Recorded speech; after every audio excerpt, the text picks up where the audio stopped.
Oh my god, what's up, Trash fam? It's me. It's Praxis Descends. You thought you weren't going to see us this week, much like you saw us last week. But nevertheless, we're here. Tech troubles aside, uh, I'm in a room that is a million degrees, and I think it's made my head very weird. So I'm sure we're in for a grand old week with all of us having spent the last half hour with Misk tech troubles and yelling.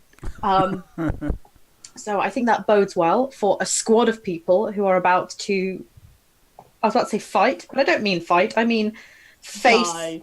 face the Borg. Die. Um, Like people. we will do a rundown of the plot as was the other fortnight eventually. But for anyone who has not been in a stream of ours before, welcome to the finale of this adventure. We are the crew of the USS Iskandar, usually played and GM'd by the members of the crew, but for this adventure, the old enemy, we have a guest GM, Fable Whisper, who I am pointing at this moment in time. Who has graciously decided to come and give the four of us put the fear of God into the four of us by pitching us against the Borg. As this is an It You Trash Crew game, and as we are running in the Fate Core system, we are operating on a system of helps and hinders, whereby you can spend your trash bags or real money. Information below, because I'm not Sunny Kitty, so I can't explain myself coherently. To help or hinder the plot or the crew, us. As was previously, as was said below, we have a system of minor helps, which will happen sort of in the moment and impact on what's going on at the time. Moderate helps and major helps. Moderates and major might not work quite as well since this is the finale, and the GM needs time to fold them into the game. But I'm sure if you have any requests or anything, you can send a line to Sable, and he'll see what he can do. Please save us. Please save us. They don't deserve it for reasons I'll explain later on Discord. Oh, no. Fuck. So we are undeserving, but would desperately like it. And keep an eye out for Emily's legit signs that pop up every now and then, showing us what she really thinks. But aside from that, I feel it's probably for the best that I hand over to Sable, because I think we are too knee-deep in action for a Captain's Log supplemental, and maybe Sable wants to get us all a bit up to speed about what's been going down. So please help us, and Sable, over to you. Okay, last session, 3 problems were being solved with varying rates of success. Easiest first, the Iskander seems to be solving its Borg computer virus problem one system at a time. Captain Athan and Commander Talandra were beamed to a private audience with a holographic emissary of the Borg, who explained that among its many recent adaptations is the decision to adopt diplomacy, I'd say, as opposed to force, alongside force, obviously, still the Borg.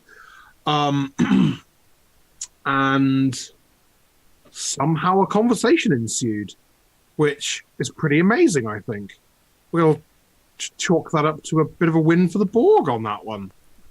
Janeway would have just gone, I'm Janeway, and that would have been the end of that. Captain Athan's a better captain than Janeway, so that's fairly obvious. Meanwhile, our away team, trying to find their missing captain and first officer, and also the Romulan ship Meraxis, continue to explore the interior of the Borg sphere. They have since located the Meraxis, made the decision that they should focus on the Romulan ship and wait to try to rescue the captain and Commander Lantral later. Obviously, approaching the Romulan ship, they found that the Borg had taken an active interest in getting into it. and the Borg emissary cut the conversation short and said it would just be in everyone's best interest, including the interests of the imprisoned Romulan crew, if Athan could convince her people not to proceed any further with their mission, and returned Athan and Talandra to the crew, and the whole away team is now reunited. While I think Lieutenant Strange is trying to breach a plasma torpedo tube to create a bespoke Jeffries tube into the heart of the Romulan ship, on the basis that, as far as they know, the Romulans' tactical systems are all in a similar part of the ship. So bombing the torpedo bay is as good an answer as any. But of course, now the captain's back, they do have the more specific information about where to go. And as we ended things, the Borg have decided that Athan is not going to stop her people from conducting their away mission, and that the time has come for a bit of good old-fashioned resistance is futile. And so we begin with you all in various positions upon, around, and I think partly within at this point. Yeah, not sure why we were stringing out at this point. The Romulan ship Meraxes. Maybe before we get going, we should all recap where we are respectively standing. I'll start. I'm surrounding you. Solid, yeah. Yeah, did we... I'm trying to not conflate the situation now as the situation of when it was just Vance, Casey, and Strange, which was having us more strung out, and then we all glumped back together, the five of us, and then we tried to shove Strange down into the ship. While were we all going to make a run into the ship? I don't remember. I don't think so the plan until the captain and Talandra reappeared was still going to be just shoving Strange into the ship, because the idea was Strange and Casey had worked out where the captain and Talandra were, and the idea was, you two go blow up that wall, I'll go blow up this ship. But then we're back. Back to to blow up the wall. I'm not sure we actually particularly had got any further in deciding what we were doing next. No. I think we were just about to go do the things that we were going to do. Essentially, your options are you've got a plasma torpedo tube that's open and ready to go. There's an airlock somewhere, and of course you've got trying to bust the door down or something. Yeah. And we've got drones coming for us, so really, we ought to really get inside the fucking torpedo tube. Yeah, you have a couple of drones. You have a couple of drones on the gantry with you. One of whom was working on getting into unsuccessfully getting into the Romulan ship. Another of whom had followed you. That was part of our motivation as well. We saw that the Borg hadn't yet got into the ship, and we didn't just want to open it the fuck up for them. Yeah. I believe was part of. So that was part of the reason why the plan was get in the fucking tube. Get in the tube, Strange. Get in the tube. Okay. All right. Yeah, I think I. How close are any of the drones to us? You've gathered back up, very close. Oh, okay. 2 drones are standing on the gantry near the main airlock. Mm-hmm. And we're on the gantry still. Yeah. Okay. Okay. Yeah. And I guess I should ask for some sort of initiative check, shouldn't I? Yeah. This is terrible, but I think I know what we're doing. Dying. It's not death. Okay, It's You better. keep saying that. Oh, you sweet boy. Why did you do that? Oh no. What are we rolling for initiative for this, or is it just Notice? Sorry? Is it notice? Are we using, Mr. GM? Yeah, is there anything that could plausibly represent quick thinking? Core rules. Fake core says notice, I think, but Okay, notice is fine. Yeah, I'd go with notice for this kind of initiative. If it was run the fuck away initiative, I might say athletics, but I think there's an order to it. I think you go by your notice scores, and then when there's a tie, you go by your who can actually do things the fastest. Yeah. Those kind of scores. Okay. I got 0, by the way. I got -1. Assad and Vance have done much better in comparison. I'm going to count down from 10. A little higher than 10 somehow. I don't really know how the system works. I do. That's a silly thing to say. That's not true. I meant I don't fluently know your character sheets. 10, 9, 8, 7, 6, 5. Yo, Athan has 5. 4, 3. Vance has 3. And looks like 2. Talandra also has 3. Sorry, I panicked. Okay. 3, 2, 1, 0. Casey has 0. -1. Hello. Have I missed anyone? That's everyone in the That's it. scene. That's everyone in the scene. thank you, command staff. Great. Well, appropriately, Captain, you have the initiative. Okay.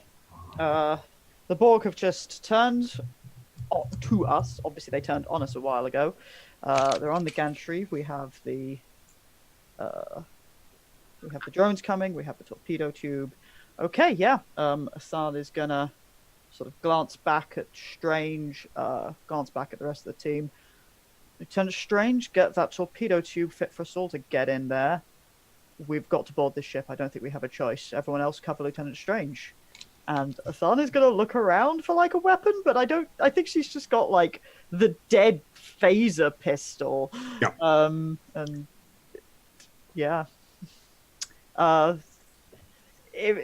Depending on how much we want to do this, no, that's fine. I think getting ready is basically my action because I'm not charging a drone. No. Getting closer to a drone is not the best option. No. Okay. Lieutenant Vance. Okay, yeah. Vance, in that case, is going to take like a step forward and position himself between the drone and the drones and the rest of the team, hefting his rifle ready like the Okay.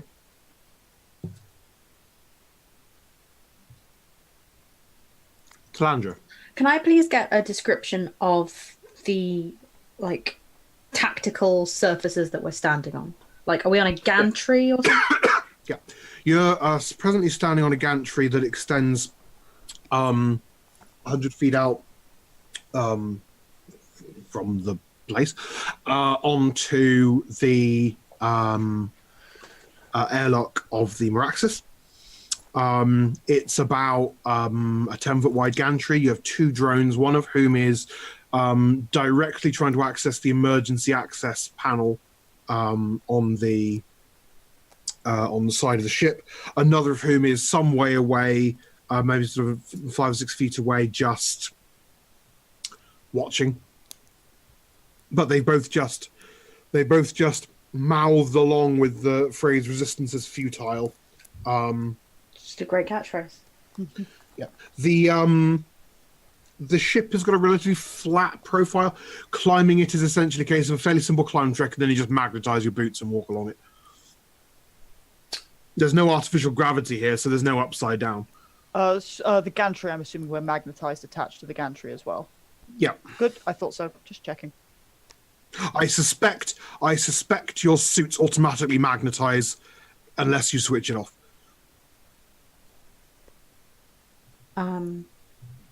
Then what Talandra is going to be doing is, I guess, assessing the situation for what could be potential means of egressing this situation that involve the fewest possible drones. As in, once your mission is complete, what's the fastest way out? Yeah. Okay, make me a notice check, I guess. unless there's an active search skill. There's investigate. Investigate Yeah. would be lovely. My notice and my investigate are the same, so makes it a bit easier.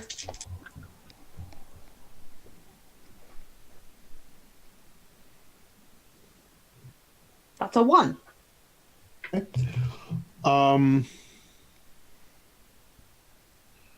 Just grab something else. Okay, so in the event of the ship exploding, you have really only one way of getting away from it. And that is to be standing on it, and a couple of seconds before it explodes, you use your EVA suit's emergency thrusters to get the hell away from it.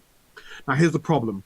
There's no atmosphere in here, which means that when the explosion goes off, there's no atmosphere to compress. The only atmosphere will be the plasma and diverse hot gases coming from the exploding starship you just created. So you are going to have to be split second with your timing here. And the best direction to go in is a certain direction. No point me saying, because you're not physically in the space, but you work out the best direction to go in to get, because you're trying to get away from the center of the sphere so that the shields are weaker, and hopefully Iskandar's ready to beam you off when it detects the explosion of the ship. But with your comm badges disabled, it is not possible to coordinate with them. I'd just like to say, on behalf of everybody, yikes. It's the last time you do a favor for a Romulan, huh? I begin preparing then my gentlemen, it's been an honor. Get out your cellos. It's been an honor. Get my cello out. Egress and prepare for death. Is assessing the situation effectively a turn then, or do I still have time to do? I think that's a turn because you're trying to calculate and you're looking around. Yep, no, that's fair. I'm happy with that. Lovely. Ooh, next up, Borg. Oh.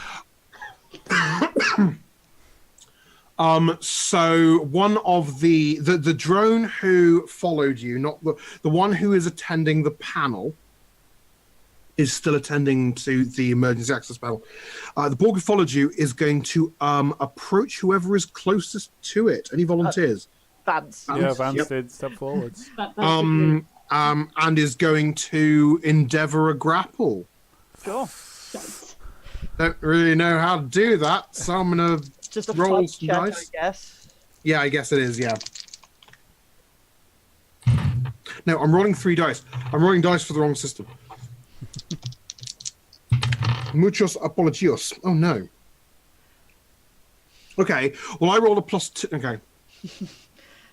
It has not managed. It has not managed to hold on. Okay, yeah, Vance is going to be definitely not wanting to get into a strength fight with a drone. So he is going to, in his hand-to-hand, be very much adopting a bobbing, weaving. He's going to keep moving to try to keep its attention, but he's in a boxer stance, but it's very much a lightweight boxer's kind of back and forth weave. Okay. No touchy. And they don't do anything, but 2 more drones beam directly onto the gantry. Neat. I guess they do something. They appear menacingly. They now exist within our sphere. They acquire reinforcements. They unfortunately are the reinforcements. Ensign Casey.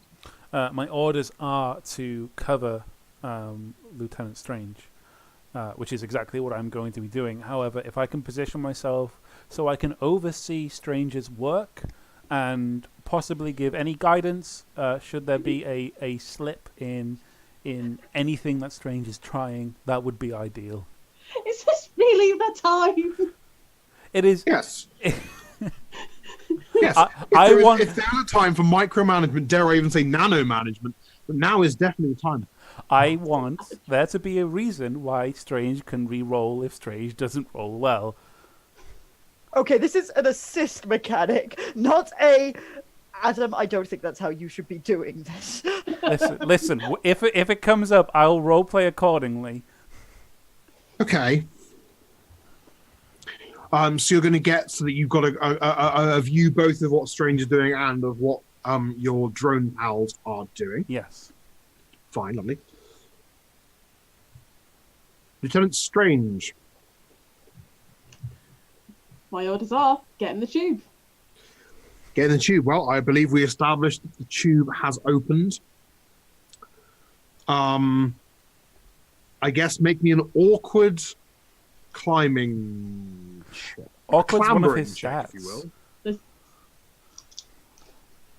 What numbers are clambering? Athletics? I'd say athletics, physique maybe could be small. I think it's going to be athletics, isn't it? It's all the same number for me. Physique really. is usually toughness. It's the same number 0, Strange. No. There's a number there, and it's 1. Okay. That goes to 2. That's okay. Great. That's okay. You managed to get into the tube with a bit of foresight. You go in the tube head first, which is always useful. Yeah. It's a bit clumsier, but it does mean you're facing the right way when you get in. There's no turning around in here. You suddenly realise it's possibly a morbid thought, but I think it's inevitable. Just how small a coffin actually is. But you are in the tube. And next turn you'll be free to ascend it or descend it, however you wish to define that. Or just stay where you are in the tube. No. Strange is not turning into Winnie the Pooh in the rabbit hole. Oh no, too much honey. Too much Classic money. reference. Now the Borg have to pull you out. That's really embarrassing. Captain Athan. How solid is this gantry? Really? Pretty slow. It probably couldn't stand 100 drones jumping up and down on it. Okay. Because, yeah, my plan was to make the gantry fuck off in some way, but I don't think I have any useful tools to achieve that. A pack of isodymium But explosive. haven't we established that we can't actually do small explosions with that? Oh no, absolutely not. Yeah. So you definitely have sufficient explosives to destroy the gantry. You do not Yes. have sufficient explosives. You do not have the right amount of explosives to only destroy the gantry. Yes, or even just a bit on the tree. Okay. Strange has disappeared into the tube. In which case, Athan is going to look at Casey and go, Ensign, you're in next. I Captain. And I've got to kick a Borg. This is a terrible plan. I had a good plan once. It wasn't today. What Athan is going to do is she's not going to try to get into Vance's way. Athan is going to probably aim to try to somewhat off-balance this drone, not in a direct attack, but essentially I would like to set up an advantage with fight trying to hit at one of the legs of the drone, not to do it damage, but to off-balance it and create an advantage with fight. Okay. If I may? Yes. Okay. That is double sixes, so that's a 3. I'm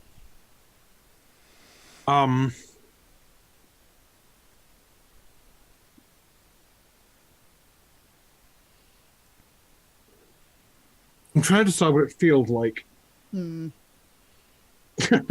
no, that's never a reassuring thing for a GM to say, is it?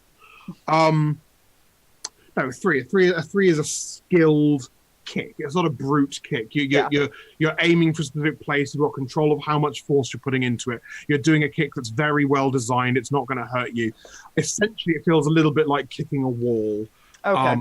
As a shaped force field appears as your foot makes contact with the drone. So it does basically nothing. The drone does not move 1 inch. Okay. I guess that's my turn. Okay. Lieutenant Vance. Right, well, Vance does not have any advantages of having a nice, convenient setup by Athan. However, he is going to try to, let's go with basically a judo flip of a Borg, because if I get this thing's feet off the gantry, I can then nudge it up, as it has no magnetized feet. So that's going to be, Vance's intention is essentially, if it's off balance, theoretically you can just push it away and it's not a problem anymore. Is my hope with a fighty fight check. Okay. This is a terrible plan. Oh, that's a good. That's another 7. Okay.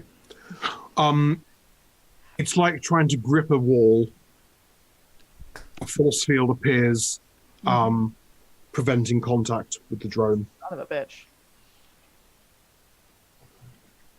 Not a force field, I mean a personal shield, not a huge force field. This is it is simply implausible they could generate a force field in this space because of the size of it. Gargantuan. Yep. Okay. Yeah. Vance is gonna probably shout at this point, like, "Captain, I'm not thinking this is gonna work for very long." Well, drones aren't capable of sardonic facial expressions, but it does look a little neutral at you. I think. You too, buddy. I don't know how that's supposed to work. Commander Talandra. So just to update myself, it's looking like we can't engage with the Borg because of force field shenanigans, and we are one by one shoving people into the ship. Yeah. Correct. Okay, cool. So I guess on the other side of things, Talandra is gonna, because Vance and Athan have basically gone on either side of the. Yeah, it's a 10-foot wide gantry, so I imagine there's quite a bit of space. But Athan will probably have backed off a bit to try to not get grappled. So there's room, I'd say. Talandra will put a hand on Athan's shoulder, and say, "You after Ensign Casey, Captain," and step up effectively in case this force field comes down to kick a Borg. But she's not going to do that because she realised that's not. Kicker. Yeah, Athan will let herself be shunted reluctantly towards the torpedo tube because her exo's right. FYI, Talandra, it's not so much a force field. It's like, when you shoot a drone and it gets that green shit. Yeah, I figured that's what it was. I was trying to be flippant, but yeah, she's taking the decision to, as it were, take a defensive stance because she doesn't want to waste energy attacking a thing that isn't going to get attacked. Makes sense, yeah. It's the turn of the collective. They should only get one turn, surely. They should only be able to do one thing because, there's only one. The drones do one thing each. You are facing an enemy that can perform approximately 3 underkillion operations a second. Have they taken the dual weapon fighting feat? They have taken the underkillion weapon fighting feat. That just seems rude. It is rude. Speaking of rude, as you know, more drones have appeared. You now have 4 drones in total. Though one of them is ignoring you and focusing on its very skilled hacking of the airlock emergency control panel. It's sad that we use the term drone to refer to these people. Well, not people, these bodies. Because when I say drone, I mean like a hovering robot. A hovering robot appears. Doesn't appear, it flies towards the ship and latches onto the ship and starts cutting at the duratanium hull. Duratanium is quite hard to cut with an arc welder, or whatever it's called. But it's doing it because the Borg is nothing if not kind of patient sometimes. You have 3 drones who are a problem. One of them is going to start shoving people. Commander Talandra. You're going to be shoved. How do I not be shoved? Well, I'm going to attempt a mic check, but I'm going to apply a penalty because you deliberately took a defensive stance, basically. Legit. It might be legit. I'm still rolling 3 dice. Stop it. Oh, goodness me. Oh no. Well, it's a negative result, so I'm just going to... It doesn't work. Essentially, you dodge out of the way of it. It tries to sort of just a brute a brute shove to try and unbalance you, but you, your EV suit's pretty responsive, and you manage to step out of the way of that. Who else is still on the gantry who I don't like? Oh, good. Lieutenant Vance, I quite like Lieutenant Vance, but we're still going to come for him. That's fair. I'm a very obvious target right now. Lieutenant Vance, this drone is going to attempt to incapacitate you with nanoprobes. Neat. It raises hands and assimilation tubules. None of that. No? I don't know if there's a dodge mechanic. I assume it would be an opposed fight check in Fate. Oh, yes. Good point. Fair point. And that's 9. Okay. I have a 5 in fight. Like, That's fine. Still. I have achieved a 9 also. Son of a bitch. Oh. But my 9 was a roll of a 6 and a 1. Mine was a 6 and a 2. Crit. I believe, therefore, Yeah. Push him straight to hell. a pain courses from your neck. The pain is so incredible. I'm going to ask for a physique check. Oh, no, hold on. There's a better one than that. Is it? A will check, please. Will Great. check.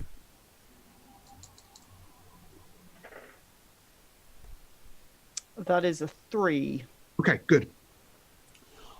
So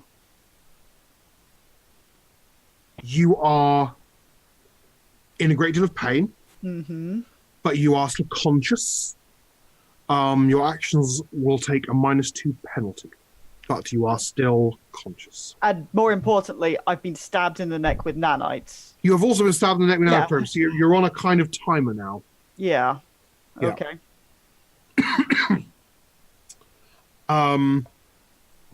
And the third drone is going to start using its assimilation tubules to try to compromise the override on the airlock, since it can go through lots of metals. Casey.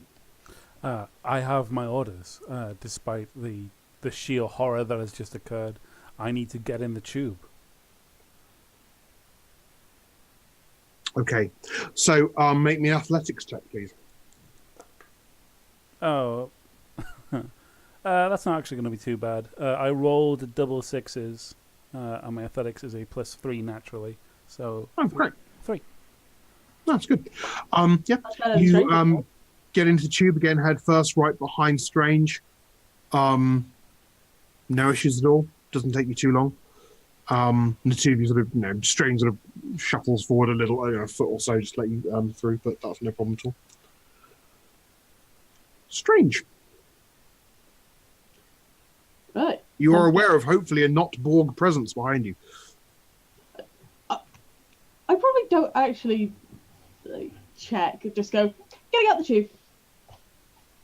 That is the priority, is getting through the tube and into the weapons bay on the other side of it. So you can the tube, of course, is happily offline. Otherwise, you'd be pushing against the magnetic guidance system. That would be awkward, yes. Yes, it would be, because a Lieutenant Strange rail gun would not be something that people really want. Thing is, I don't know why I'm saying that. The torpedoes propel themselves. I don't think they're fired like a cannon. So I imagine they're quite short tubes, because they do have their own little engines, don't they? Little thrusters. So you reach the end of the hatch, where, because for some reason, whoever designed the Shrike-class Romulan ship realized that it would be a possibility that people would try to infiltrate and desirably infiltrate through the plasma torpedo tubes. Someone has created a manual override to open the torpedo hatch, possibly in case engineers get stuck down there. So if you make me a physique check, I think, or is it might? Physique, yeah. Yeah, it is physique, isn't it? Yeah. If you Might can make me a still be physique check. Kick open, well, punch open the hatch check. Yeah, basically, you're trying to pull up a hydraulic handle. 1. Yeah, it's fine. Like, it's designed for this, and the system isn't compromised anyway. So essentially, It won't open until sort of next turn, as it were. But you start turning it. There's no prohibition against that. Back to top, Captain Athan. Just to give everyone a summary of what's been happening, because I know it's been pretty action-packed. I'd like to do that at the top of the round. Unsuccessful attempts have been made to physically manhandle Borg drones. Talandra successfully dodged an attack by one. Unfortunately, Lieutenant Vance did not. And I'm sure you've seen... he's now suffering from two problems.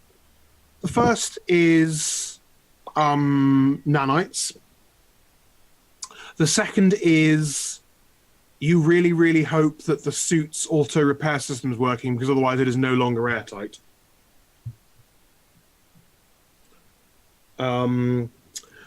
So, what's your plan, Captain? Oh, and you saw Ensign Casey successfully enter the plasma torpedo tube.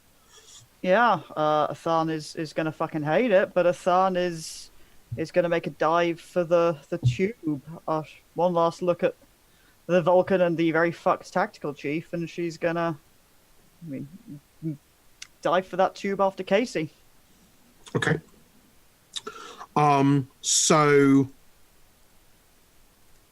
you were on the gantry, I think. Yeah. No, you weren't. You were beamed. You were beamed onto the ship. You were beamed, I recall, an inch off the top of the ship, and you magnetized onto it. So actually, I don't even need a climb roll, because you're there, you're in place. So make me a athletics check to scramble into the tube. That is a 4. Fantastic. You position yourself and crawl into the tube, where the light on your EV suit's helmet, you can see that Lieutenant Strange is working on some kind of manual override. Quite successfully, the hatches are partway open. Lieutenant Vance. Mm-hmm. I'm going to make a roll, the nature of which, frankly, is above your security clearance. Odds or evens, Lieutenant Vance? Evens. Okay, good. 4 is an even number last time I checked, which means your suit's auto-repair... Good news is your suit's auto-repair system has kicked in and fabricated a patch to seal up the double hole made by the assimilation tubules. Bad news is the assimilation tubules were in you for a bit, and they've left behind a dark gift. Not the dark gift, like you're about to become a vampire, although I guess kind of. That would be better, really. I don't think Vance notices this, because Vance is in a tremendous quantity of pain. Yeah, but he's probably guessed. Yeah, but I guess. It doesn't really take much of a genius to guess what being stabbed in the neck by a Borg drone and then suffering intense neck pain means. On top of everything else, you're not suffocating. Yeah. Yay. Yeah. Before Vance does his go, I have a quick question about things that are free actions. No. Okay. Can one talk as a free action? Yeah. Okay. So before Vance does anything, because I don't want to colour his decisions based on what he's doing already. Talandra, who I think, if I remember layout correctly, stood above him because she's still on the ship, is probably going to say something like, Vance, go! Vance is... Because I'm not certain she knows he's been stabbed. yeah, I think that Vance is likely to look up, tap the side of his neck, and how much Borg drones do we have starting to swarm on the tube and access? There are still only 4 drones, 2 of whom are now ignoring you. Mm-hmm. So What are the 2 who are ignoring us doing? They're still working on the door. One of the ones who's ignoring you is working on the emergency access panel. The other one is trying to finesse the door unsuccessfully. They're both being very unsuccessful. So there's essentially 1 on Vance and 1 on Talandra. Correct. I'm not going to look at Kath's face in case I need to say something else. Yeah. There's no real sensible choices for someone who's been stabbed in the neck with nanites. Vance is actually just going to say back on comms, no, Commander, I'm pretty sure it's you who goes in there. That's an order, Lieutenant. And he is going to basically go to try to flying space tackle the drone on Talandra. Okay. Okay. So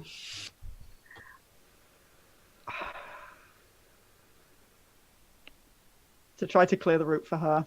Yeah, make me an athletics check so you can aim yourself. When you say flying kick, do you literally mean you're going to turn on your thrusters and launch yourself at it? That's pretty cool. Yeah. Great. Yep. Yeah. Athletics check to aim yourself. Oh. That is that's a +4. That is oh no, that's not a 6. That's the wrong person. I'm on the wrong page. That is +4, so that is an 8. Oh goodness me. Yep. The Borg drone's force field activates, preventing any damage to the drone, but physical force is still a thing, and you and your newest friend hug your way into oblivion. Both of you fly off the ship, leaving Talandra clear to dash for the tube. You haven't missed the help yet. You haven't missed help yet. Well, it will come up. I promise you. When they need it, it will happen. They've been doing very well so far. But luck can always change. Talandra, that sounded like a threat. It's just an observation. I can't change your luck.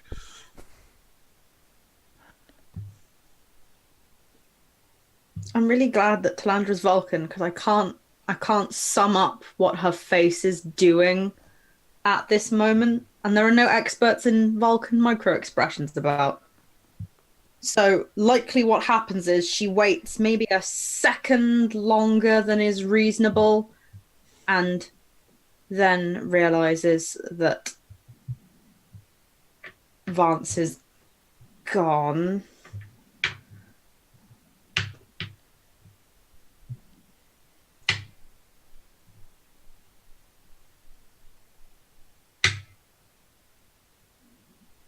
And then she's going to go to the tube. Okay. Make me an athletics check, por favor.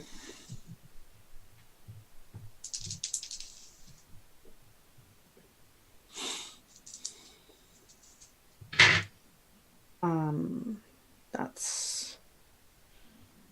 Oh, why is the system so difficult for me? 2. It's 2. Fine, yep. It's a little bit awkward now that there are multiple people in quite a short tube. But for the record, though, 2 of her aspects just clashed horribly, which I think is what translated in a sort of moment of emotional paralysis. Because, like, that's horrific and no Vulcan should be in that position, and I'm very angry. So with 3 people in the tube, you're not fully in the tube, but you're definitely in a position where there won't be any need for a roll just to swim your way into it once the door is open and everyone's shuffled along one position next time. It's the turn of the Borg.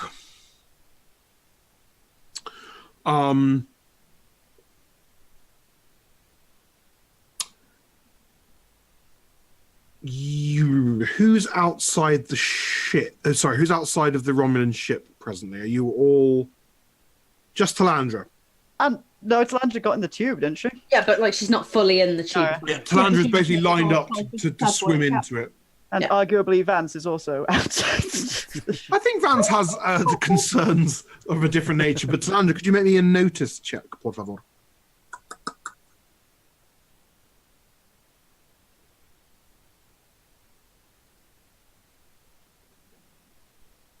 Five. Lovely. You notice a series of distant explosions. How distant? What the fuck? The other side of the hangar. What the fuck? There is a drone remaining. This drone attempts, deeply unsuccessfully, to climb onto the Romulan ship, but misjudges the grip and bounces off a bit and tries to grab on. Yeah, eat it. That's how that goes. No, okay, nothing happened there. Okay, with your notice check, you also hear something else as well. The activation of the Meraxes airlock. That's what that drone was going at, wasn't it? Yep.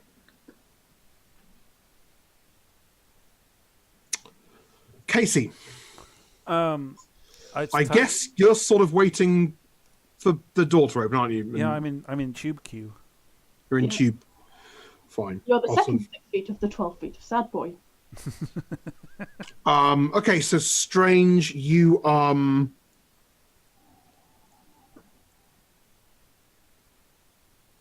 successfully finish opening the inner hatch of the torpedo tube and are staring out into a dark armory of some kind.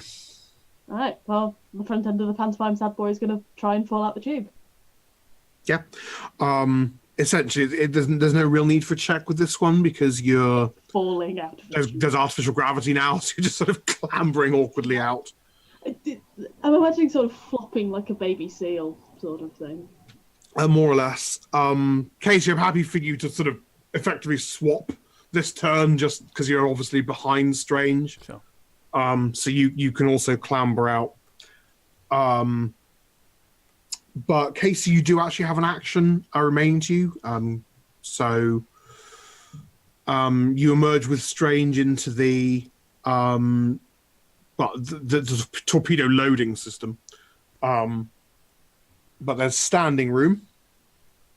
I want to take this turn getting my bearings and figuring out any rough internal diagnostics I can find, that basically the route to where we need to go. Okay, make me an operations roll. Whip out the tricorder and ops it up. That is pretty good. So that's a +3 to whatever my ops is at. So that's a 4. Okay. Sometimes no news is good news. You realize when you get back no readings that this is why the Borg haven't been able to just beam drones onto the Meraxes. There is a sensor dampening field operating within the ship. I'm not going to be able to get a route by sensors.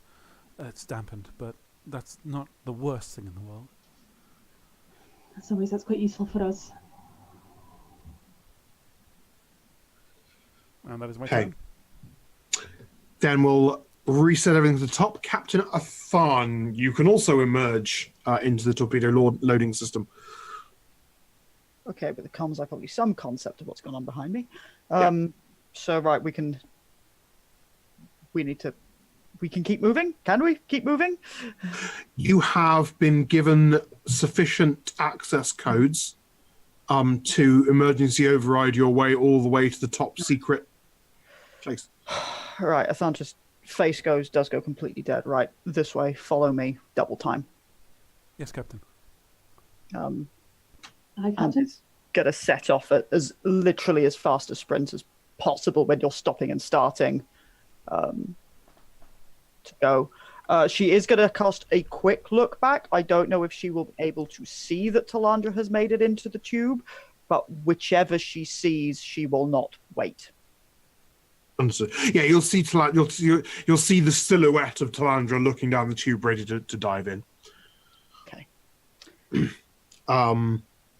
Vance, you lost consciousness a couple of seconds ago.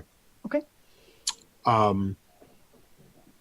You're awake. You surged through the pain to gather the focus necessary to shoulder barge the Borg drone in what is possibly one of the most epic things that's happened this adventure. It's amazing.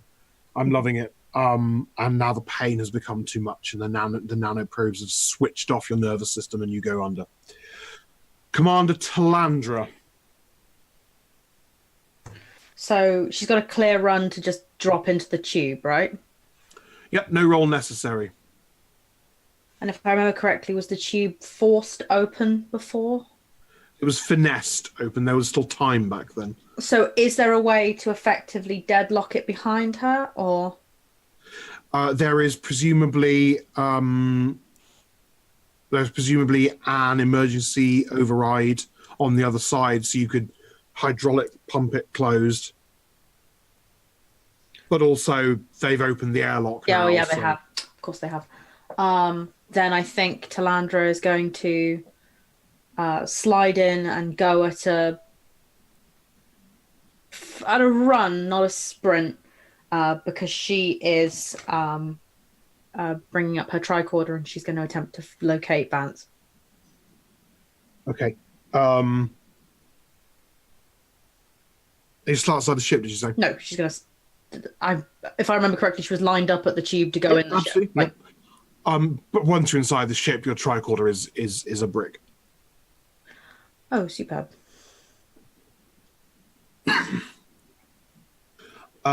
It's the turn of the collective. None of you can presently see what the collective is doing. Ensign Casey.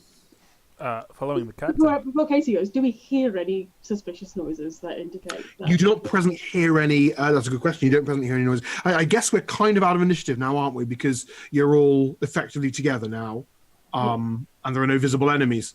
So we'll just go back to narrative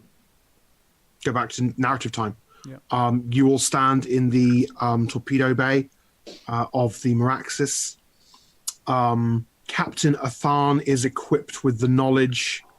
Although your tricorder is useless as a sensory device, it can. The tablet.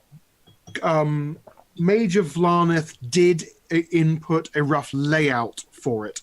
So you based on where you've come in, you're able to tell your tricorder where you are, and it can calculate a route. It can't track you, but at least it can work out a route. And you do have. It is loaded with the access codes you need. All right, well, we need to get this done quickly before they've completely pierced this ship. They have breached the airlock, Captain. I will see what I can do on the way about slowing them down with the access codes for Major Vlaneth, but if nothing else, we need to beat them there first.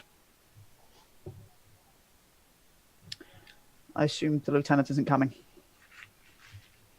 No, Captain. Let's go.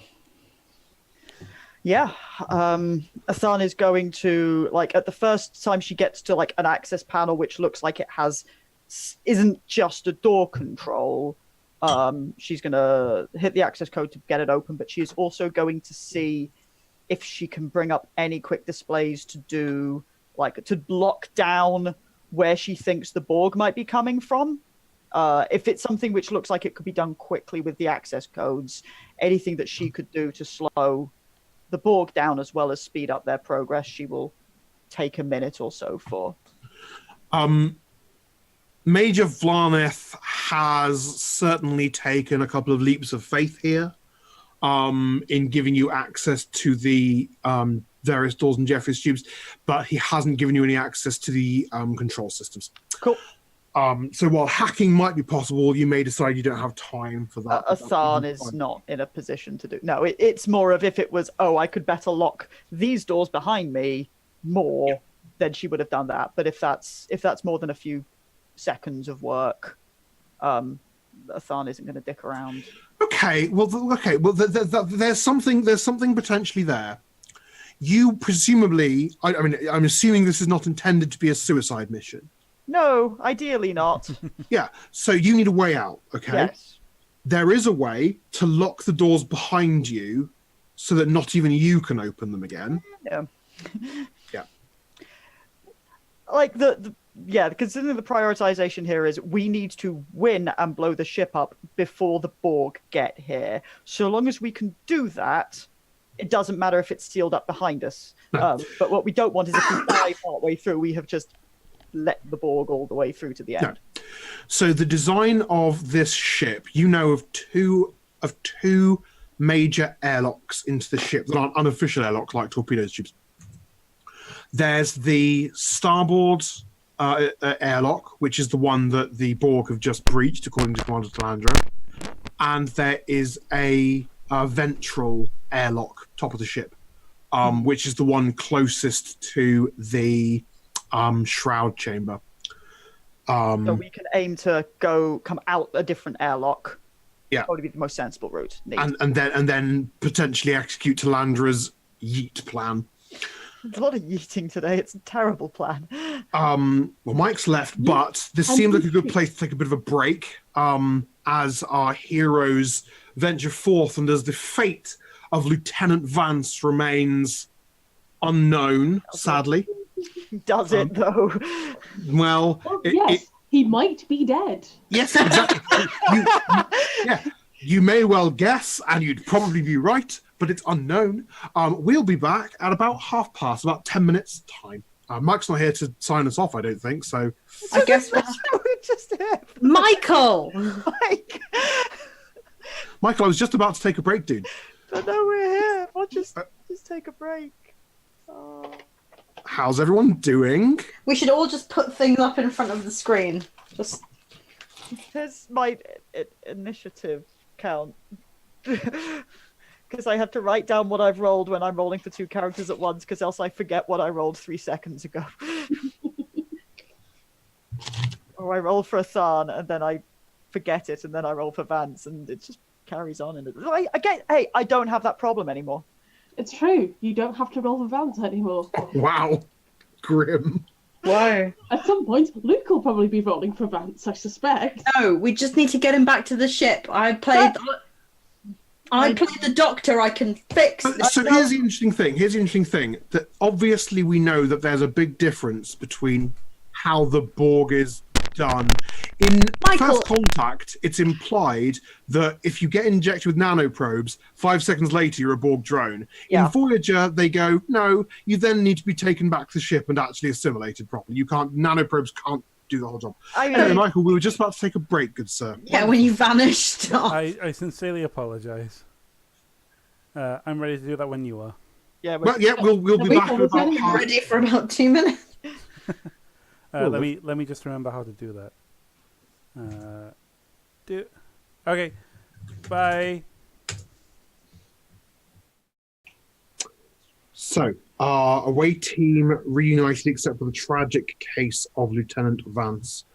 You're making your way deeper into the Romulan scout, Meraxis, as a destroyer, not a scout.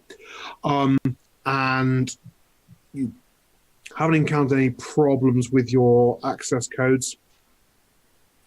There was one occasion where a door was damaged and been manually overridden, but your access code opened the manual override hatch, so no problem there.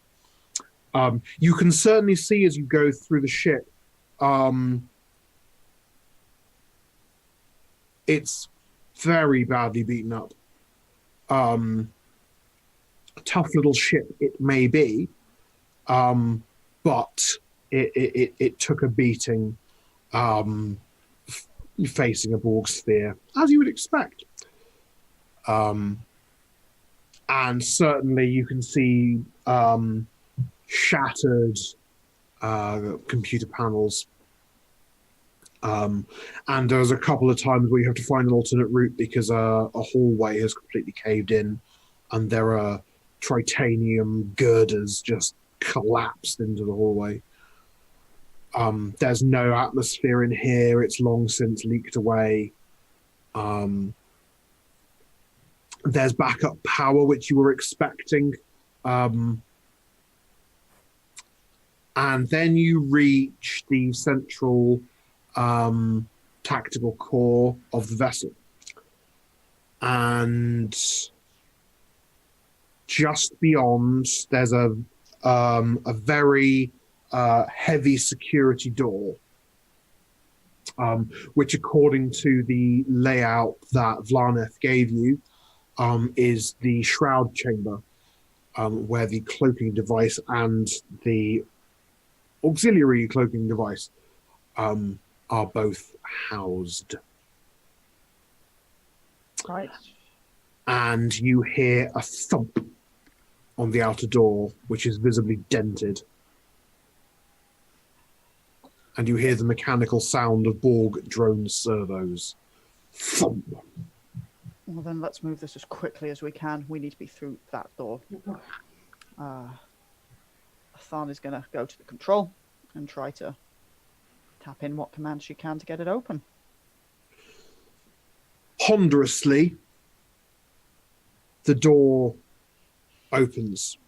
You can see as it parts this way, behind it, it's also parting like so. Oh, quick check. The way the Borg are beating their way in wasn't our intended escape vector, was it? No. Good. Thank you, Romulan security systems. Be slower. And none of you has ever seen a Romulan cloaking device before. Especially not two of them. One of them looks considerably more plain than the other. Essentially, you have a cloudy white orb about yay size mounted in some sort of contraption, and it's sort of pulsating gently. You can see, I don't know if any of you can read Romulan, can you? No. No, I don't think that I can. But as is the tradition where acoudigrams are concerned, it's obvious that there's an error message, some kind. The way it's blinking would be very consistent with an error message, and you know that there's a problem because this thing is supposed to have self-destructed by now. But behind it is a much more elaborate setup. You see a trinity of 3 dodecahedral devices, about the same size as the orbital cloaking device. But they are the misty light within them is pearlescent, and I do mean that. Had you the time to study it further, it would be impossible for any two of you to agree on what color any of them are at a given moment. And they are this second cloaking device is very, very hardwired in. The more mundane one, as I say, is mounted in a sort of a metal cage, and is, piped down into the floor. This one has connections running into the walls and ceiling as well. And you can see from the elaborate nature of the consoles. And I think Strange is going to recognize this more than anyone else. You recognize a prototype when you see one. The way that this is not factory pressed, no worker bee has come in and replicated this. This has been custom built by probably one of the 2 people in the whole Romulan Empire who knows what the hell this thing is. You can see, because of the way that you can see open isolinear circuitry.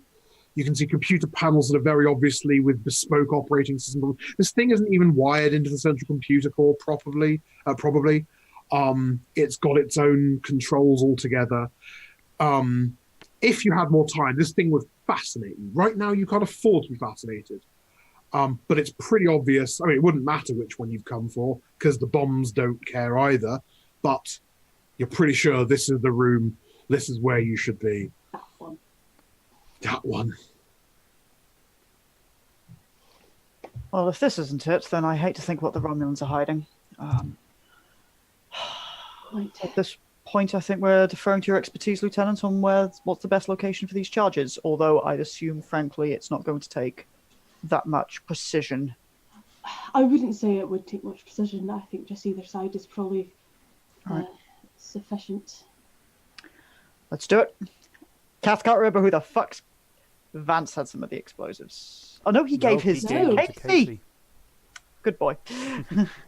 because I think we'd done the handover of the isodomium at the point where the plan had suddenly become shove Strange in tube whilst we get you 2 out the walls. Yeah. So a thermal nod to Lieutenant Strange, Jensen Casey. If we place them there and there, Lieutenant Strange, make sure you talk the ensign through this.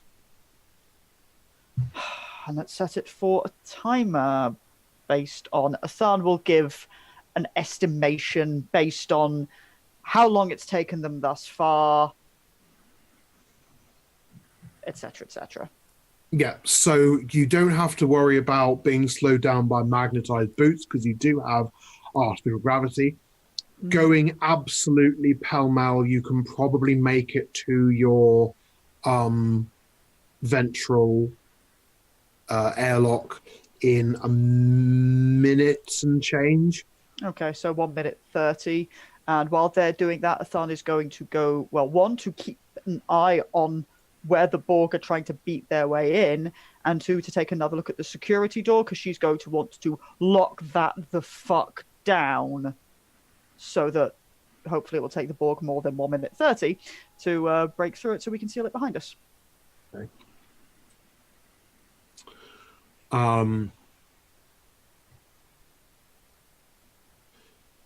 So as you're inspecting the heavy security door into the shroud chamber, you actually see fingers prying open Commander? the outer door.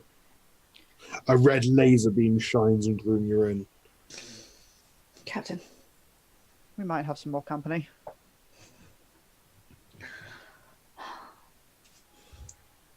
I've indicated that that route there is the quickest for us to get out. Once we are out, we must time link our thrusters together and wait for the second the explosion is set to go off. Understood, Commander. GM, I'm assuming that that to get back out, we're going to have to leave, go back into the room which the Borg are trying to break into, and leave via a different door. Yes. Yep, cool. Just so that I'm not standing gawping at Borg when we can shut the door on them. Ensign Casey, see to it that the devices are linked. I'll get the door. Yes, Commander. Just, are there any loose pipes or... For what purpose? For bludgeoning Borg? As just a hand extension, really. Like, I know it won't do much good, but it's still more comforting to have than a hand weapon. And by that I mean your hand. You can ask me, or you can just spend a fate point to tell me. What? Talandra spends a fate point and pulls a...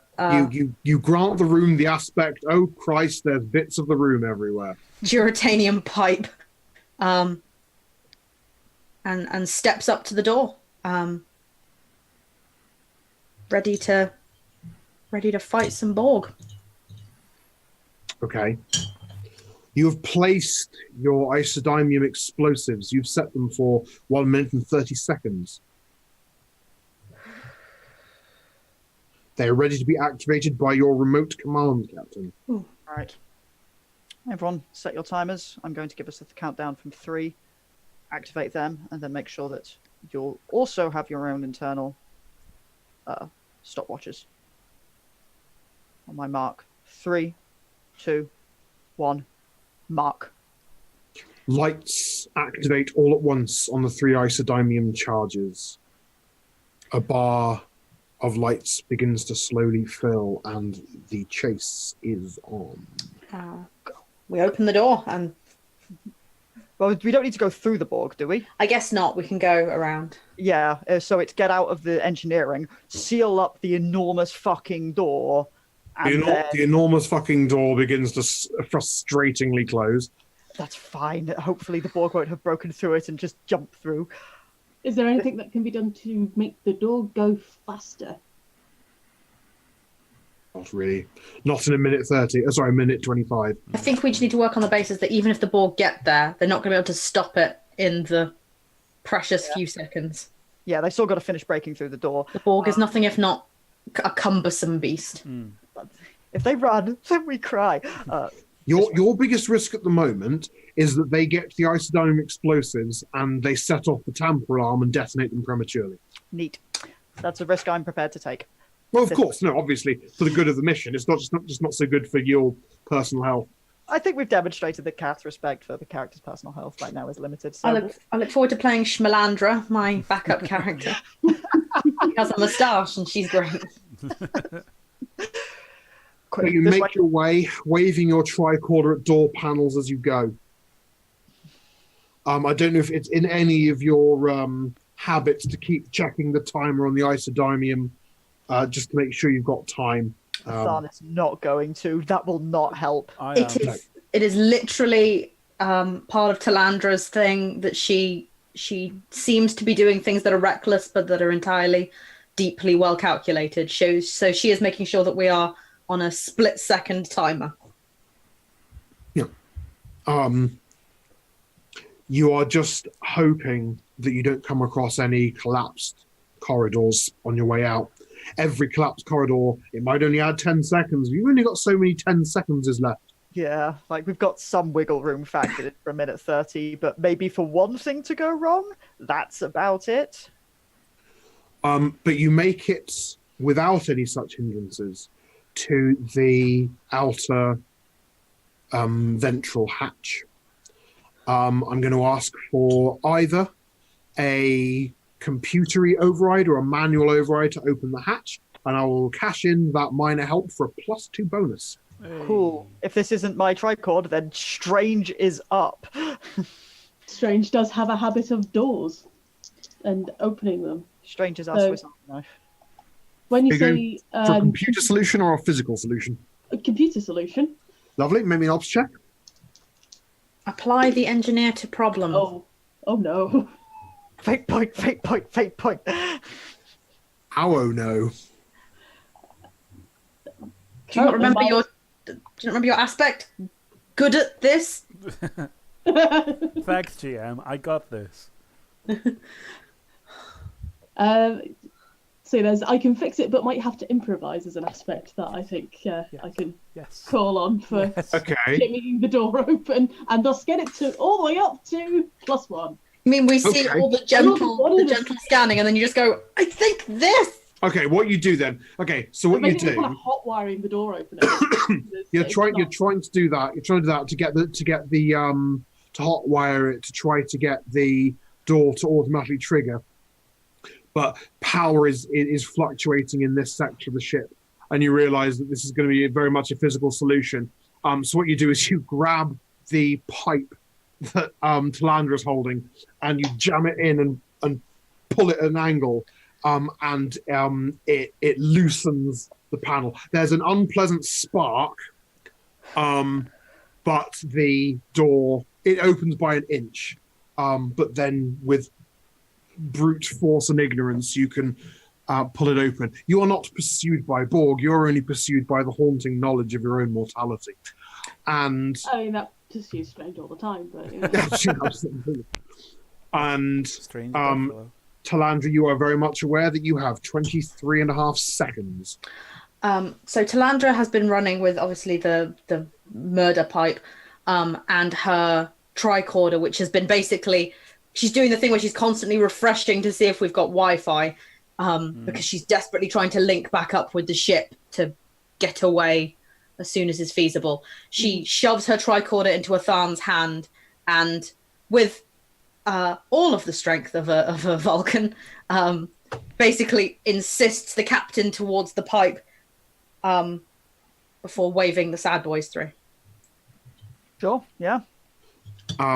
We cut very briefly back to the bridge of the USS Iskandar, That's us. where it's clear that some sort of action is happening. So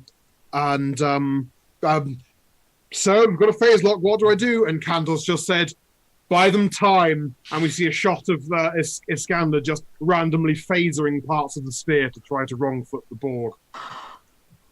They've detected an active isodymium signature. They're giving you time. Gandalf. And you emerge onto the hull of the ship with 11 seconds remaining before the isodymium explodes. On your mark, Commander. Oh my god, yeah, this is literally perfect. Talandra will be monitoring the time to the actual exact second. I'm willing to spend a fate point on poised adrenaline junkie, and will basically manually take over everyone's thrusters at the exact moment, rather than trusting to just telling people, Yep. and then just everyone at once just shoots off from the explosion.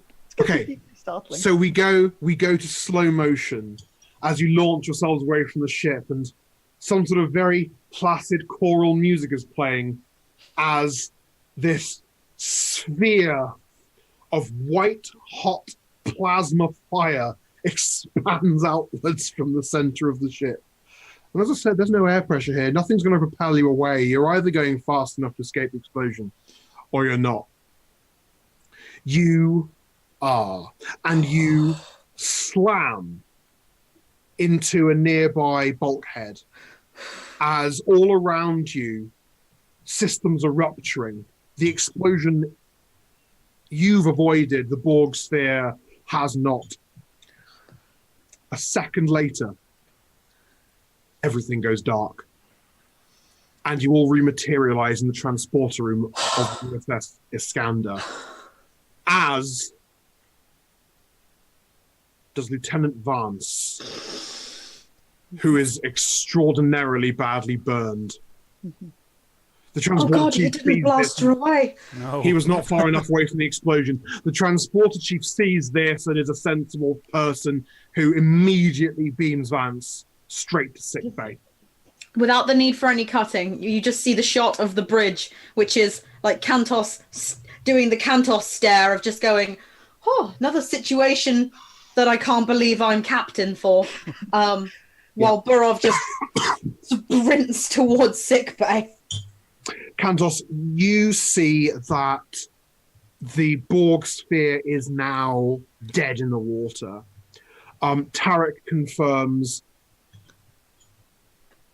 it's not that its weapons and shield systems are offline, they've been destroyed. It has no tactical capabilities anymore. It has no working propulsion systems of any kind. It is completely and utterly dead in the water. It doesn't even have maneuvering thrusters. If it was in orbit of a star, it would just start falling towards it. It's dead. But back to hopefully not dead in sickbay. Dr. Burov. Yeah, we probably cut to the things opening and Burov running in. Yeah. You run in and Dr. Light is attending, has removed the EV suit from Lieutenant Vance. And reports there are third-degree plasma burns over just over a third of Lieutenant Vance's body. You, immediately upon hearing that, someone who's received third-degree plasma burns to that much of their body cannot be saved. Within about a minute, Lieutenant Vance will be dead from shock. His heart will just stop. Even unconscious, the pain is too much. There is nothing to be done at all. And then Dr. Light observes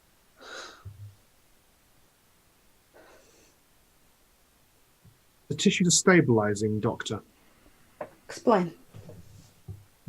I can't yet, Doctor. One moment. Dr. Burov, Lieutenant Vance has been infused with several million Borg nanoprobes, which are repairing his burnt tissues with a series of nanosutures. Computer medical quarantine. Quarantine acknowledged. Blue alert. All non-essential personnel evacuate sickbay.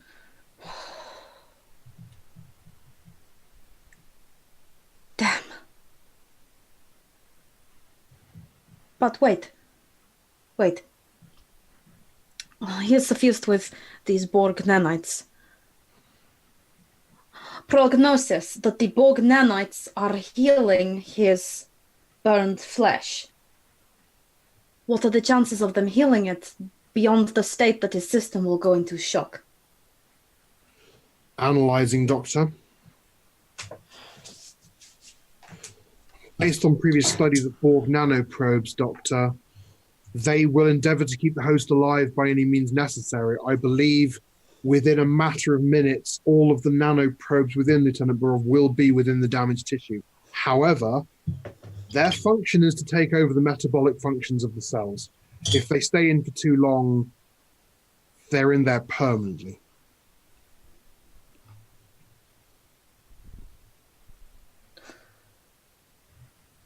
You contain the quantity of Starfleet's medical knowledge, Dr. Light. I have Yes. only done my reading while the away team has been away. I'm led to believe that it is not simply an injection by nanites is enough to convert living tissue into a Borg drone. No, Doctor. The nanoprobes serve to take over metabolic functions of humanoid cells. Full assimilation must be actively performed on a Borg vessel. Computer, download all files on the Borg drone saved, 7 of 9. Okay.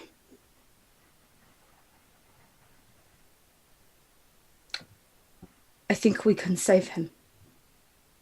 I just need to think.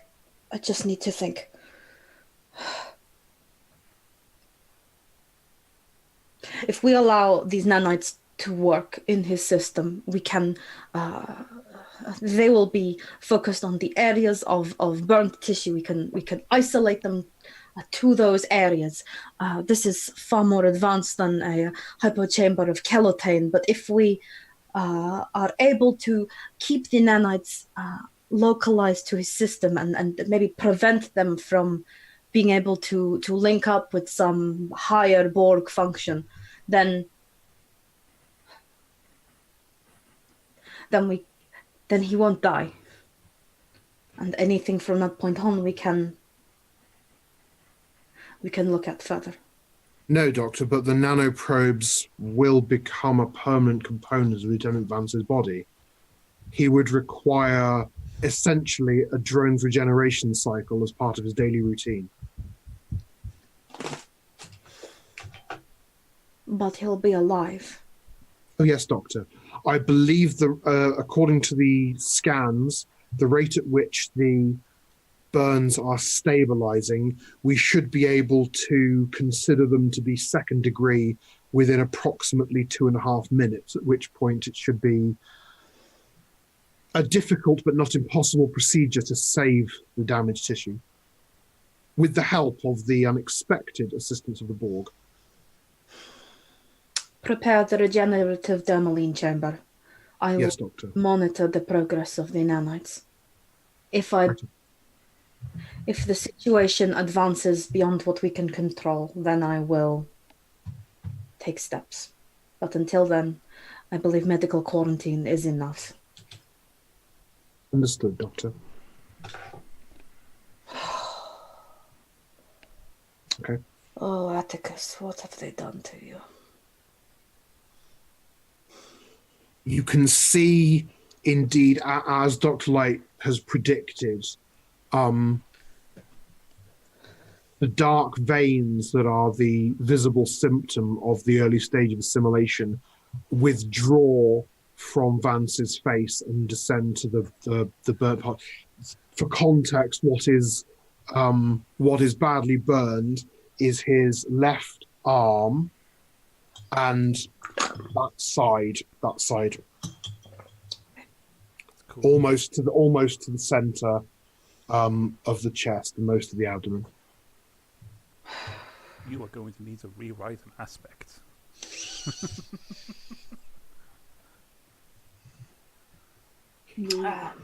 Meanwhile, Captain Athan, we'll go back in time a little bit. You've just arrived in the transporter room with your the rest of the away party. Obviously, Vance has been beamed to sickbay. What do you, and by extension, what do you all do? You see the ship is, of course, at red alert. Damn BV suit.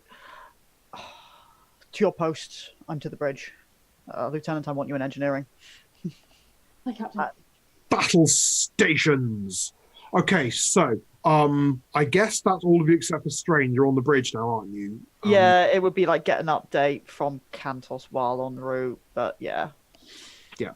Candace fills you in, essentially saying that there was the Borg compromise systems, but that's been undone. And you arrive on the bridge to hearing reports from Ensign Tarek, just a full list of all the Borg systems that are either destroyed or completely incapacitated. Captain on the bridge, He notes as you enter, Major Vladith vacates the first officer's seat and stands to one side. Major, at least I believe you were successful in destroying your ship. My congratulations, Captain. You seem to have done an excellent job, and now you have a perfect opportunity to silence this sphere once and for all. Yes, give me an update on this sphere. When we say dead in the water, what do you mean? No weapons, no defense systems, all of that seems to be down. If they were to know about Red Star, they'd just be falling into it. Captain, by my estimation, one photon torpedo aimed at either of these three quadrants, and it's destroyed. Athan is going to give the slightest flicker of a glance towards Talandra. Not the sort of thing that most of the rest of the bridge crew might notice.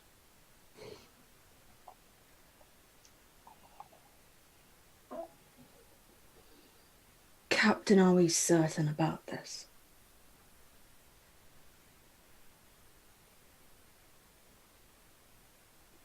Well, the alternatives, as I see them, are that that thing gets dragged back by us for analysis.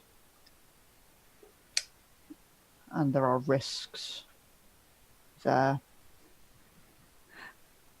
Should we consider that the Borg are an entity that we consider Starfleet to be at war with? Which perhaps is an unfair assessment, but is perhaps representative of the situation as it stands.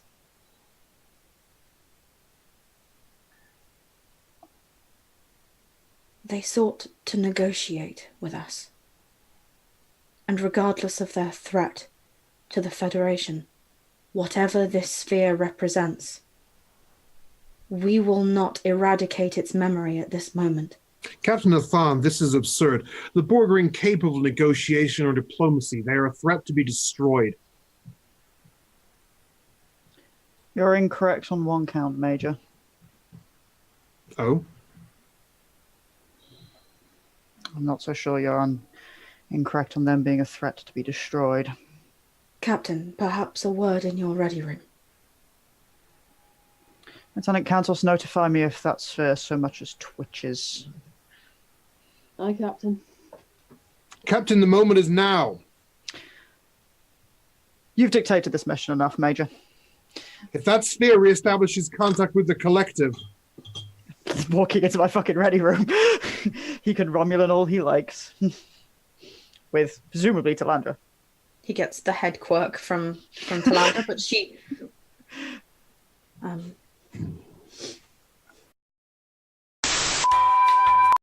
We will be up and running. In fact, we are, I think, already up and running. Oh, I think so. I think we should just double check. People in the audience, if we are back, please say. Indicate in some fashion. Yay! What was the last thing that happened for Mike? You because your perspective. You just gone into the ready room. Okay. We can just start. We can start from the beginning then. Yeah, you can start from the beginning of that. Commander, if I thought for a moment that they were capable of comprehending compassion, that might teach them. You misunderstand me, Captain. I have no perception that we will in any way teach the Borg a new way to be. But they have come to us with this experiment in diplomacy. And perhaps not compassion, but not in all-out annihilation. To what end? Where does that end? We Commander? have, as Starfleet, not faced an enemy that did not seek the raising up of their own ideology above the denigration of others. The founders wished to spread themselves throughout our galaxy. The Klingons wished to kill their enemies in battle. Who knows what it is the Romulans really want? And the Borg wish to make everything Borg. But if they have come to us, an experiment in negotiation, we guarantee that eradicating them today kills any hope that the Federation has in the future of talking them down. And yes, it might not be possible. But do we not owe the Federation the chance to try? We should not have survived our mission today. No. We should all have ended up like Lieutenant Vance. But it is for the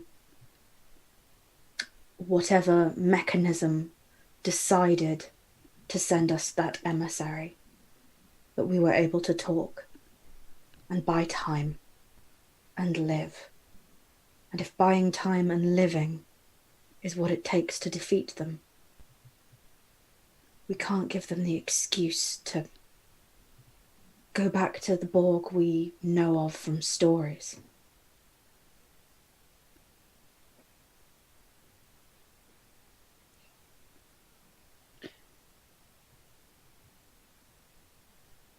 You are, of course,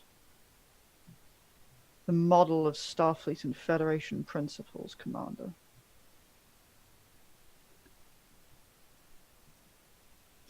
And right now I fear that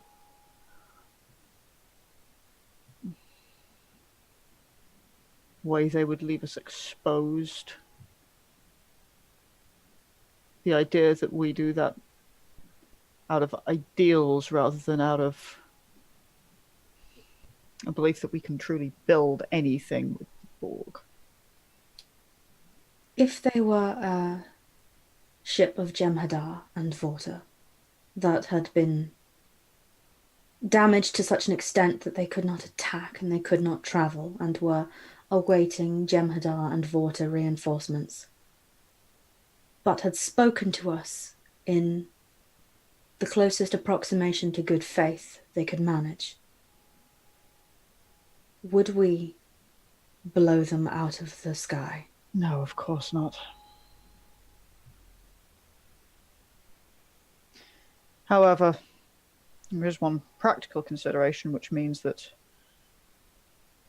we are still in Federation space and I cannot leave a sphere hanging there. We will need to await reinforcements. Indeed. Have that sphere escorted back. If nothing else, we have no idea to what extent they have full connection to the collective. We have no idea to what extent the rest of the collective is aware of what even has happened here. And I suppose if we blow them up, then you and I debating with the emissary was nothing more than an intellectual exercise for the benefit of only us. And I rather hated those sorts of debates at the Academy.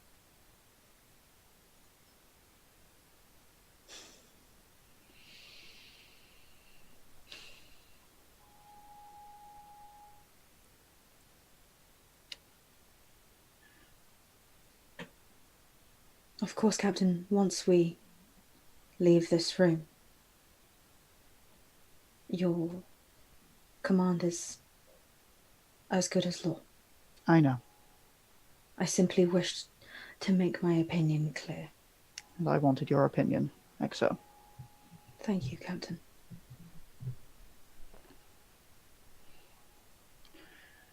And when this is over, I'm going to start to write to Lieutenant Vance's widow. Thon leaves the ready room. Talandra takes another whole second of sort of space staring and then leaves with the captain to return to her seat.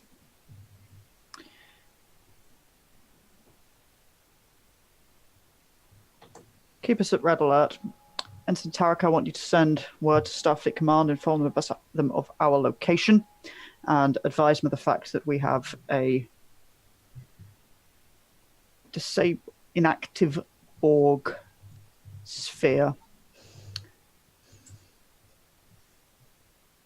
Aye, Captain. We are going to stay here until we are relieved for support, and I will be explaining some matters to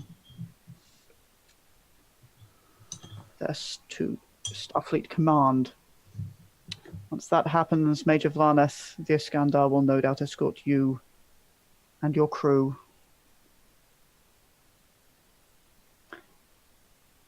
to wherever it is you need to be returned to Romulan space. Thank you, Captain. If you have no further need for me, I should visit my crew. Of course. Captain,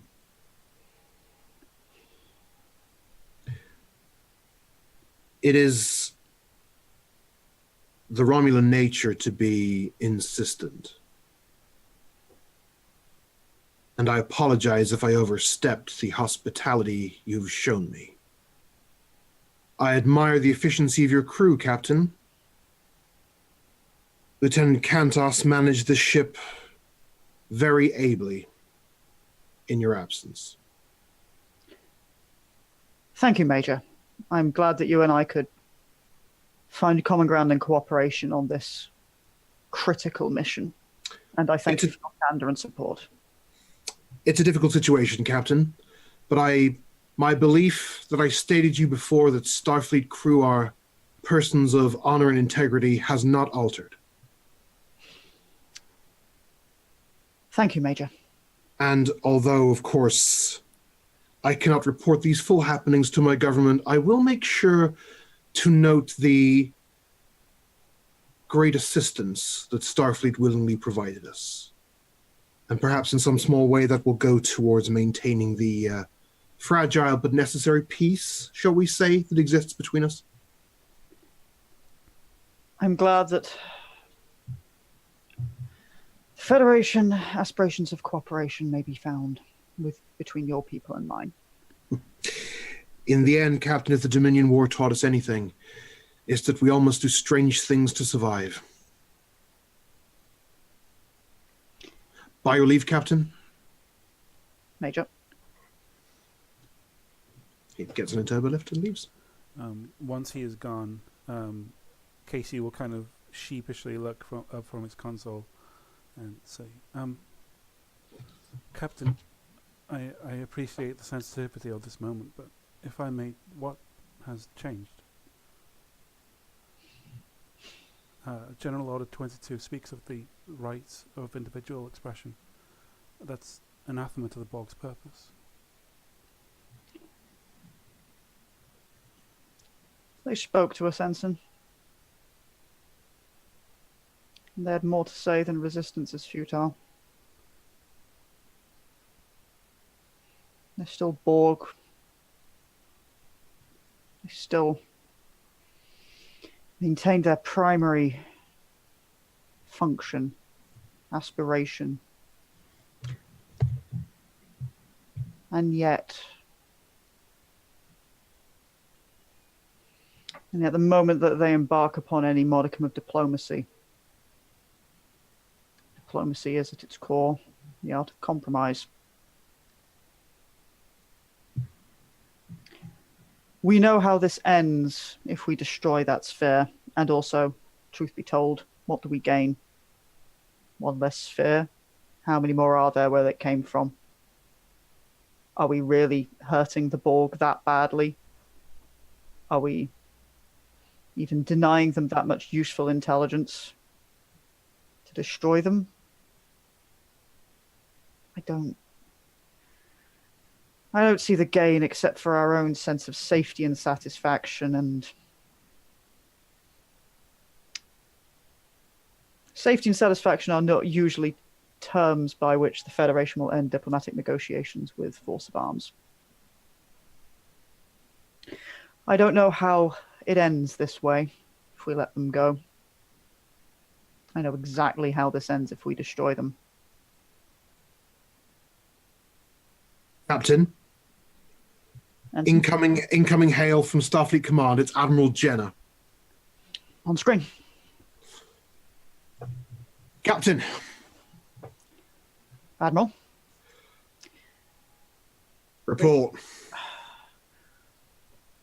We have with us a inactive Borg sphere. It's taken significant amounts of damage, both from our own operations and its prior engagements with a Romulan ship which has been destroyed. The crew are aboard. During our dealings with the Borg, Admiral, it appears as if they have changed. Myself and my XO spoke with a representative, so to speak, a figurehead, not their queen, but they appear to be aspiring towards ideas of diplomacy. Their goal of assimilation remains the same, but they are changing, Admiral. I have here a Borg sphere that is dead in the water, but perhaps has the capacity to repair itself, and I believe we can instruct it that if it does anything and goes anywhere near its weapons, it will be immediately destroyed. But if I may have a ship to escort it out of our space and to return, to perhaps continue any aspiration of diplomatic negotiations in the future. Captain, may we speak in your ready room, please? By all means, Admiral. Put it through. Leave. Captain,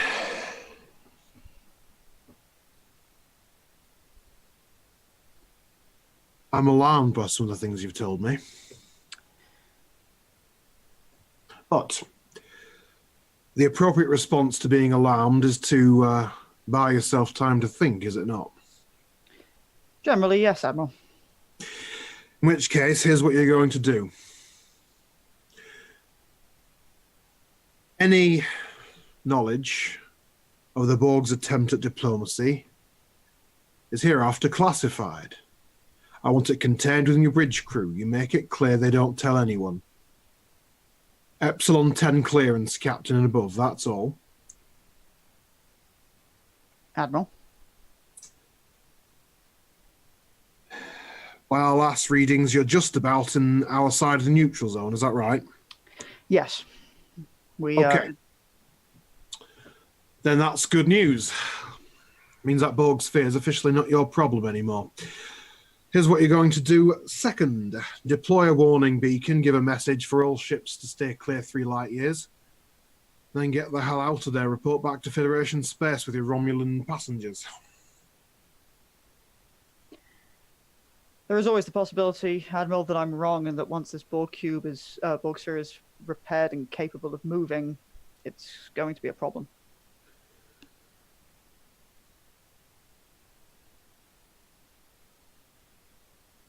Based on the sensor readings that were sent to us by your ops officer, it's our determination that that thing isn't going to be repaired by anything other than being towed back to its own space by one of its own ships. And there is no amount of escort that I'm going to send on the off chance that a big cube shows up. Understood, Admiral. We'll drop the emergency beacon. Captain, there's not so many Starfleet crews that have encountered a Borg sphere and survived. Count yourself among the lucky ones. Not sure that we're lucky, Admiral, so much as the parameters in our understanding of the Borg have changed. And just as they've adapted, we're going to have to as well. How are your people? My security chief is very likely dead.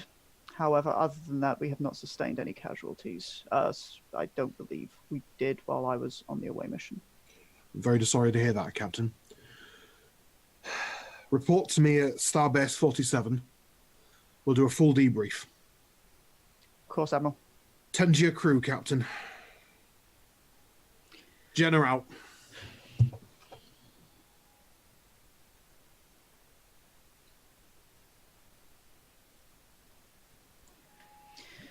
Return to the bridge. Give the instructions for the emergency beacon.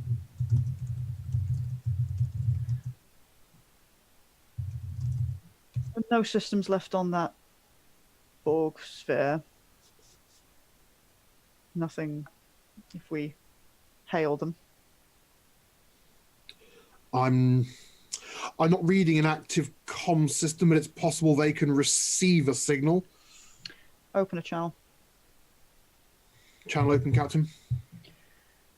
Borg sphere, this is Captain Athan of the USS Iskandar. We are going to depart this region of space. You may await whatever support you are hoping for to be towed out of here. We will not initiate further hostilities against you at this time.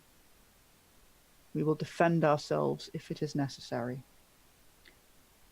If you are able to bring the words which we have exchanged while we were aboard your ship back to the collective, I don't know how much you're still in contact with them, then do so.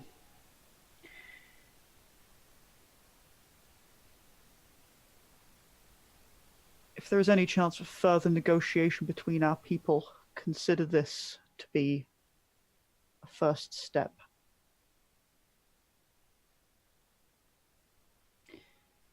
You didn't kill all of us when you had the chance, or assimilate all of us when you had the chance. We have not destroyed you when we have had the chance. We'll see what happens next. Iskandar out.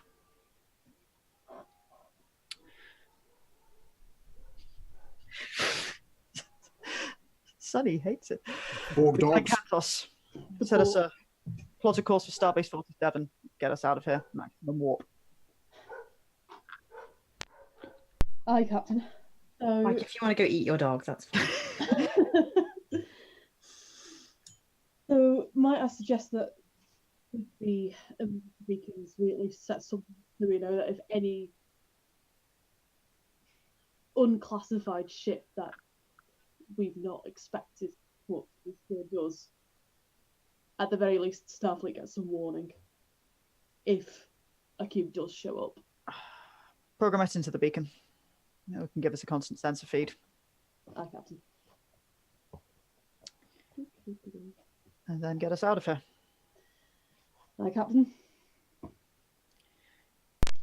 Is the walker even up and running? I can't remember. Is what on running, sorry? The warp core.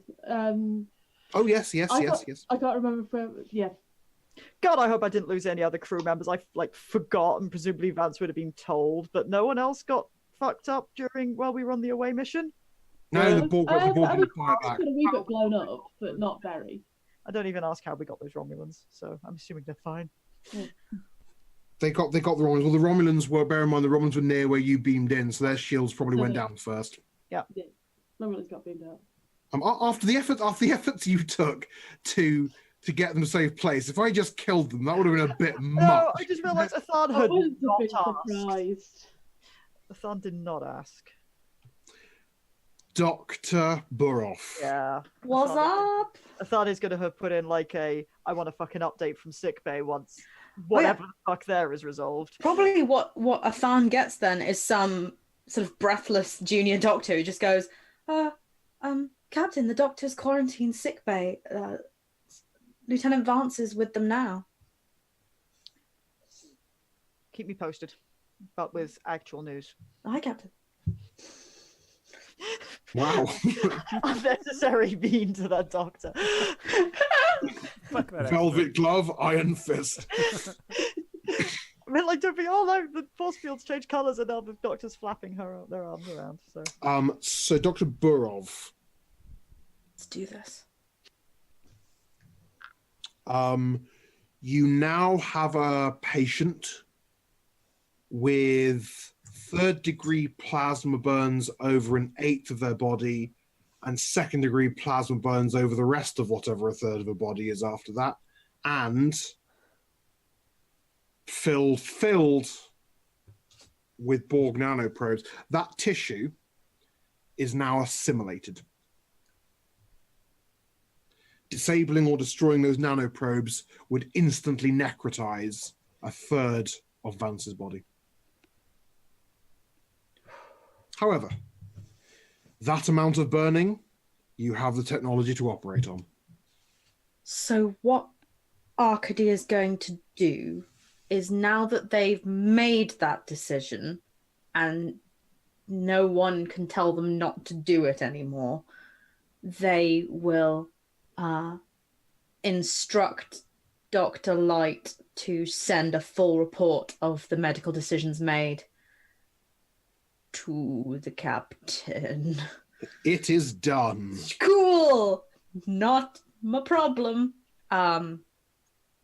Arcady's plan, which I guess I can just tell to Dr. Light, because Dr. Light's a great device to allow me to do everything out loud, like in an Yeah, episode. you're not talking to yourself. He's right there. Okay, so my plan is, the nanites seem to have latched appropriately onto the flesh that they have mended. So I'm going to put Atticus into the dermaline chamber, which will heal the burns lightest to heaviest first.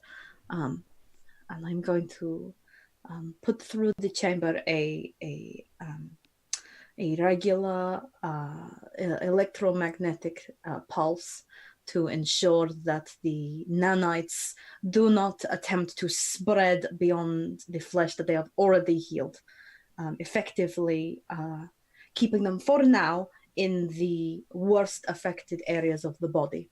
Once he is completely healed, they may likely move around, but at least then we won't be having the problems of assimilation. I hope. I don't know much about assimilation, but I see that you're typing, Dr. Light, so I will let you be. But in truth, I've never dealt with anyone who's been semi-assimilated before. Maybe I should write a paper. We will have to devise an interface with the power systems for this part of the lieutenant's body, Doctor.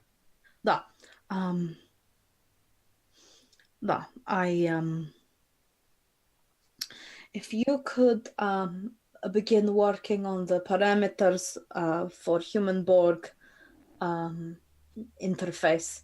I've downloaded some of the most pertinent documents from the Voyager expedition, if need be, but I will get to work on the relatively simple matter of healing his incredibly burned body. I never thought I would be in a situation to say, at least that is the less complicated side of my day. If the captain comes down to yell at me, then so be it. But until then, I'm going to work. Well, Doctor, if it's any consolation, sick bay is quarantined. Redirect my calls from the bridge.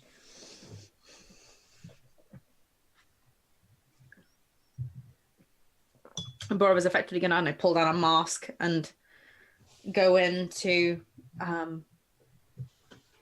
by hand widdly woo up the probably horrifically burned parts of Vance's body. Yeah. Occasionally ensuring that he doesn't risk at any point waking up, because that would be horrific. It's interesting stuff, because what you're doing effectively, the tissue is not living in the normal sense. It is no longer taking in oxygen. The cells are no longer respiring. The mitochondria are dead, replaced with nanoprobes, which are performing similar but different functions. They are actually processing the trace amounts of carbon monoxide present in blood and using that instead. Okay. Yeah. Life finds a way. Vance is now a person of dual biology. Well, Atticus, I apologize. I think you're going to live, but you're going to be invited to a lot of medical journals. There's another weird little factlet for you. Oh, dear. See, DNA doesn't last very long. Don't know if you know that. It degrades moderately quickly, certainly relative to the lifespan of a person. Eventually, because the cells have no need for it anymore, they are repaired because of the schematics that the nanoprobes keep on file for them. Eventually, an entire third of Vance's body will have no genetic material whatsoever. Be great at crimes. He'll be great at crime. If he commits them with a left arm or rubbing the side against something. I love that that's Borov's little gallo humorous brain that just goes, well, Well, he could steal things with his left hand. Evil hand. Arcady, you rogue! The Evil Hand of Atticus Vance is a pulp You novel got I would read. But yeah, basically Burrow only breathes after about halfway through the procedure when they are pretty convinced that the nanites aren't spreading and like eating his brain or whatever. And that, you know, the burns are recoverable from.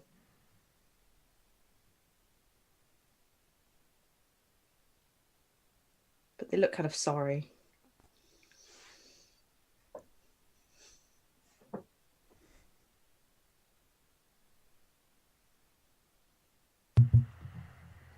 Okay.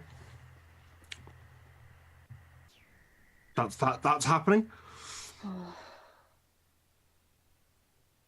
And you are on your way back. You are 3 days away from Starbase.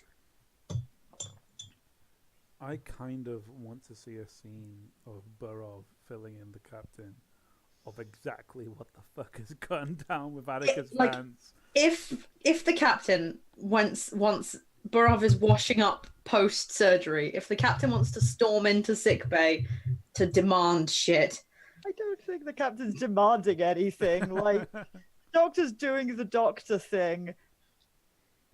then Burov will fucking tell her when Burov has an explanation. Burov might then invite the captain down to sickbay. Either way, Yeah. come to the scene I've set up for Yeah. you. I will do, but I'm just being like, Asada's not going to be demanding shit of Burov.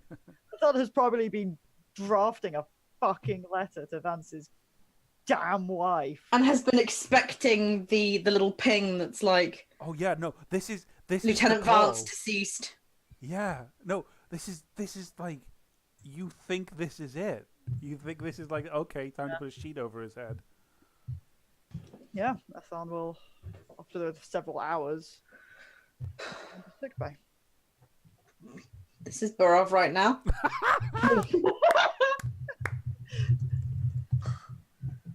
Captain, do sit down. Do you want a drink? Oh, thank you, Doctor. Just me then.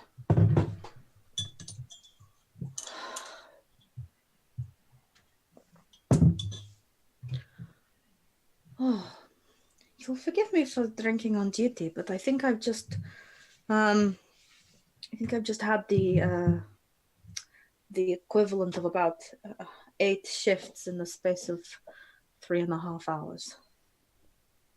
Of course, Doctor, it's been a very difficult day. So Atticus is alive. Oh. Good.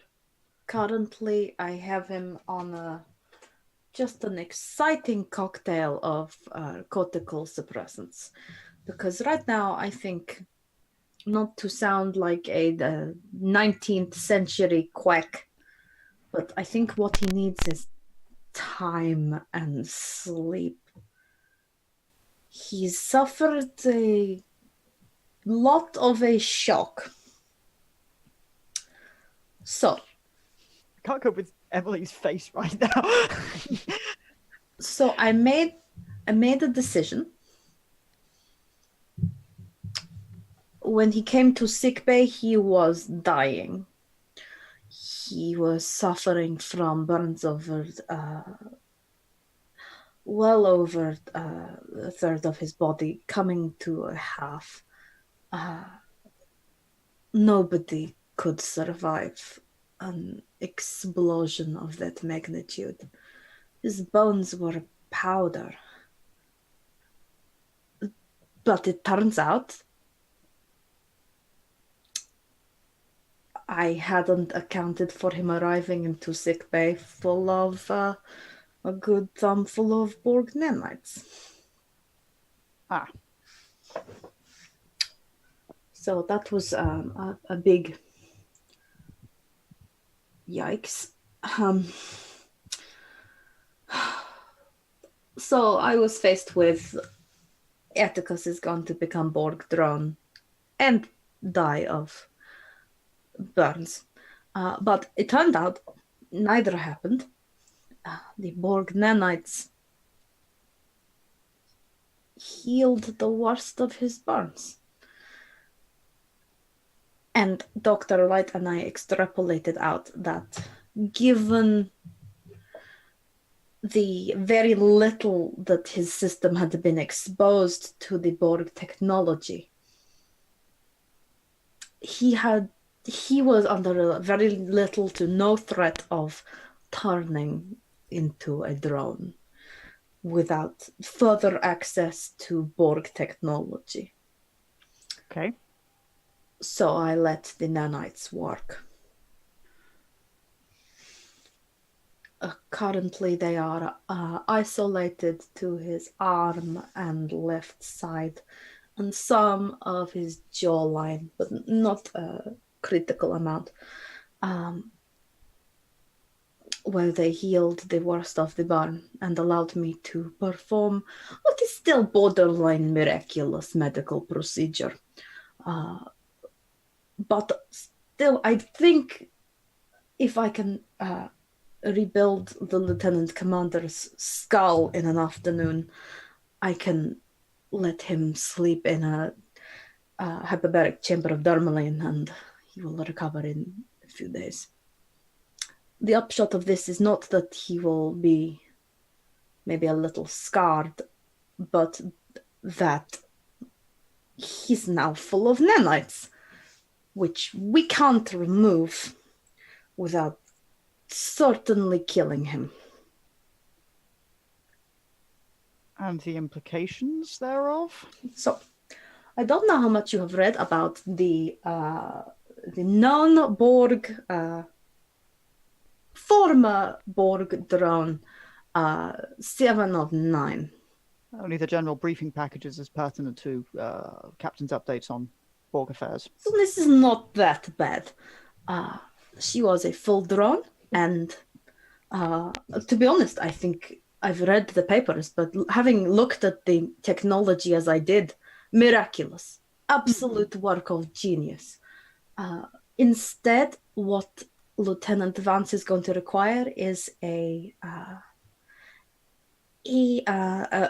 entirely custom-built system that he can engage with probably every night, maybe when he sleeps, that will re-energize the nanites and allow them to continually rejuvenate the necrotizing flesh in his body. I'm thinking maybe a cocktail of supplements and some sort of pad, or maybe we can build it into his suit. I might need to speak to Lieutenant Strange about it. But it would be some sort of electromagnetic with pharmacological combination. I am thinking with time we could maybe build some sort of proprietary hypospray rig that will engage. That is up to him to decide. But the most important thing that I realized is that he will get to decide because he will be alive. I think that is absolutely the right choice to have made, Doctor. Thank you, Captain. I didn't see what happened. However, I would have been... Oh, I'm glad you've done what you've done, Doctor. Thank you. I hope he is glad. It will be an adjustment for him. I see no reason why he cannot go back to his duties in time. But perhaps he will not want to. I have no idea what the psychological impact of near assimilation would have on someone. Thankfully, at least Starfleet does have some records to allow us to offer some psychological support. Obviously not to board this ship, but no. He is not the first. I mean, obviously my medical recommendation would be just a lot of leave. Just a lot of leave. Yes. Well, I think we can probably allow him that much. But I might also need to recommend that he spends a long-term period of time in a advanced Starfleet medical facility. I think that might also be for the best. How are you, Doctor? I'm so tired. I'm so tired. Well, if you're prescribing for Lieutenant Vance some rest and you have Dr. Light, might I suggest physician heal thyself in much the same way? Dr. Light can alert me if his situation changes. I'm very glad that we've been able to put Dr. Light through its paces.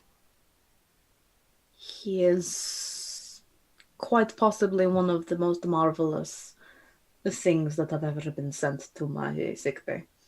And I am very glad that he was here when I needed him. Yes, quite magnificent timing. But also, Captain, from what I understand, you launched an offensive into a Borg sphere and lost no one. That is impressive. You should be very proud. I am proud of yourself. We're proud of your crew. I am proud of them. Thank you, Doctor. I suppose I'm going to have to work on writing a completely different letter.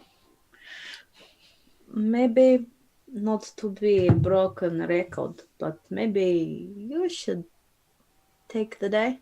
I think I'm going to. I don't think there's quite as much of a pressing rush. Besides, we have still a couple of days until we make it to Starbase 47. Yeah. Thank you, Doctor. Captain? Scene. Our momentum tipped down. Lovely.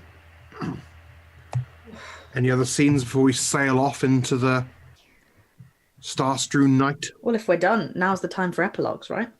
Epilogues, lovely. Yeah, I think. Dear God. I think I'll do Vance's epilogue because it's sort of Dr. Light's epilogue. Yeah. Vance is lying in yes, it's a hyperbaric chamber, but it's made of force fields so we can see into it. We can see that there are dermoplastic strips wrapping entirely around his arm and grafted onto the side of him.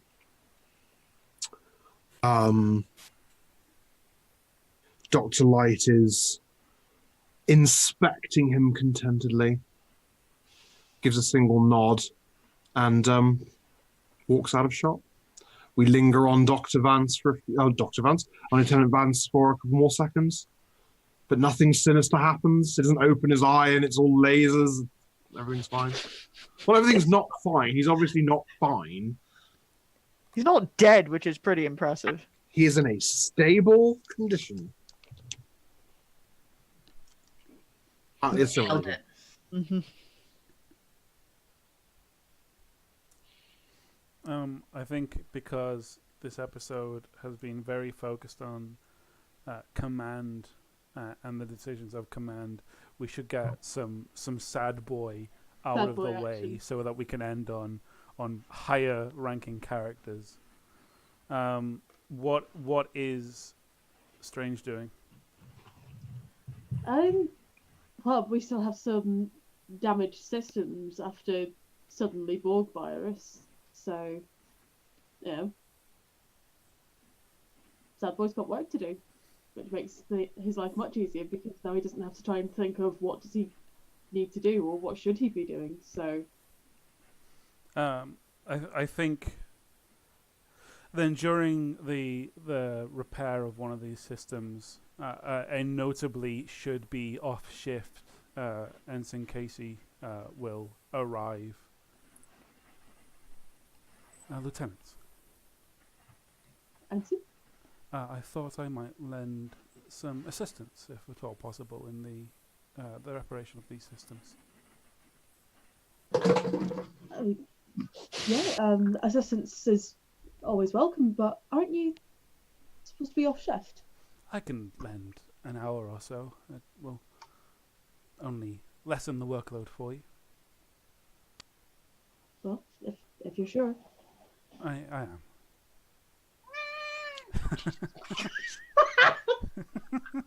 and then he's a full Zephyr! cat. I thought that was a person. Zephyr, get out of engineering, you shit. Shit, the cat's broken.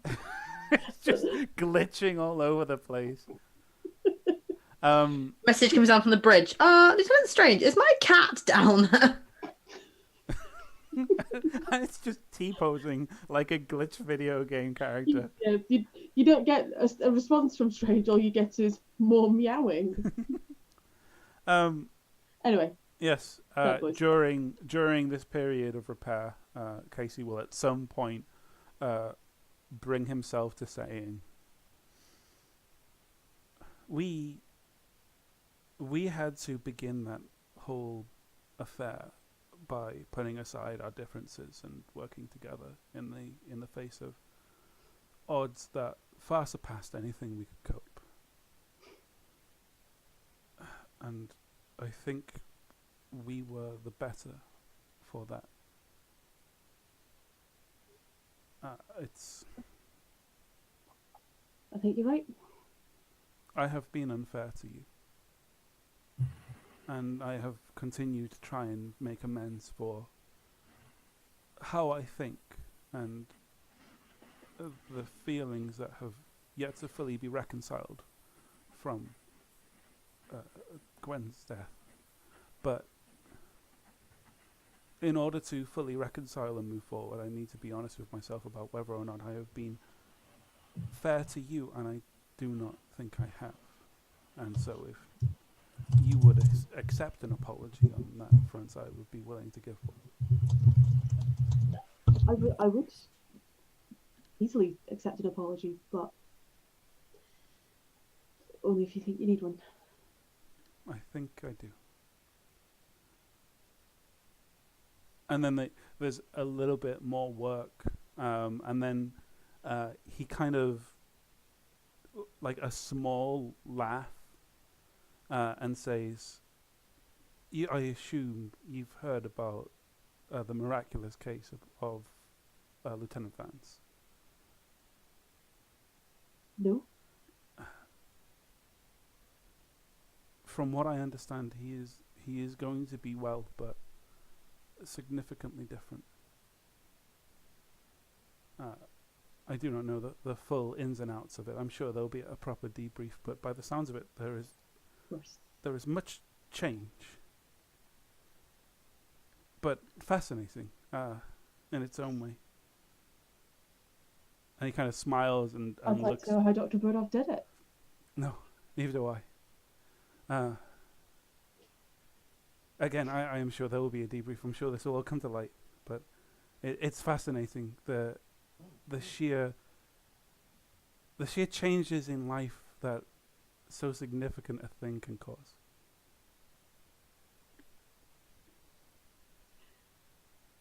Strange is not able to look Casey in the face with that line.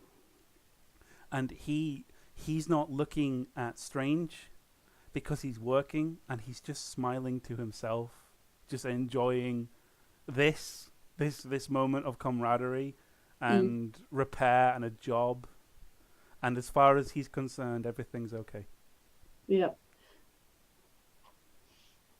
Yeah, I think it's more Strange can't look him in the eye, rather than isn't looking at his face, because, Strange is also kind of appreciative of the kind of the moment of camaraderie, but there's obviously more going on under the surface for him. I think that's seen. I think that is seen.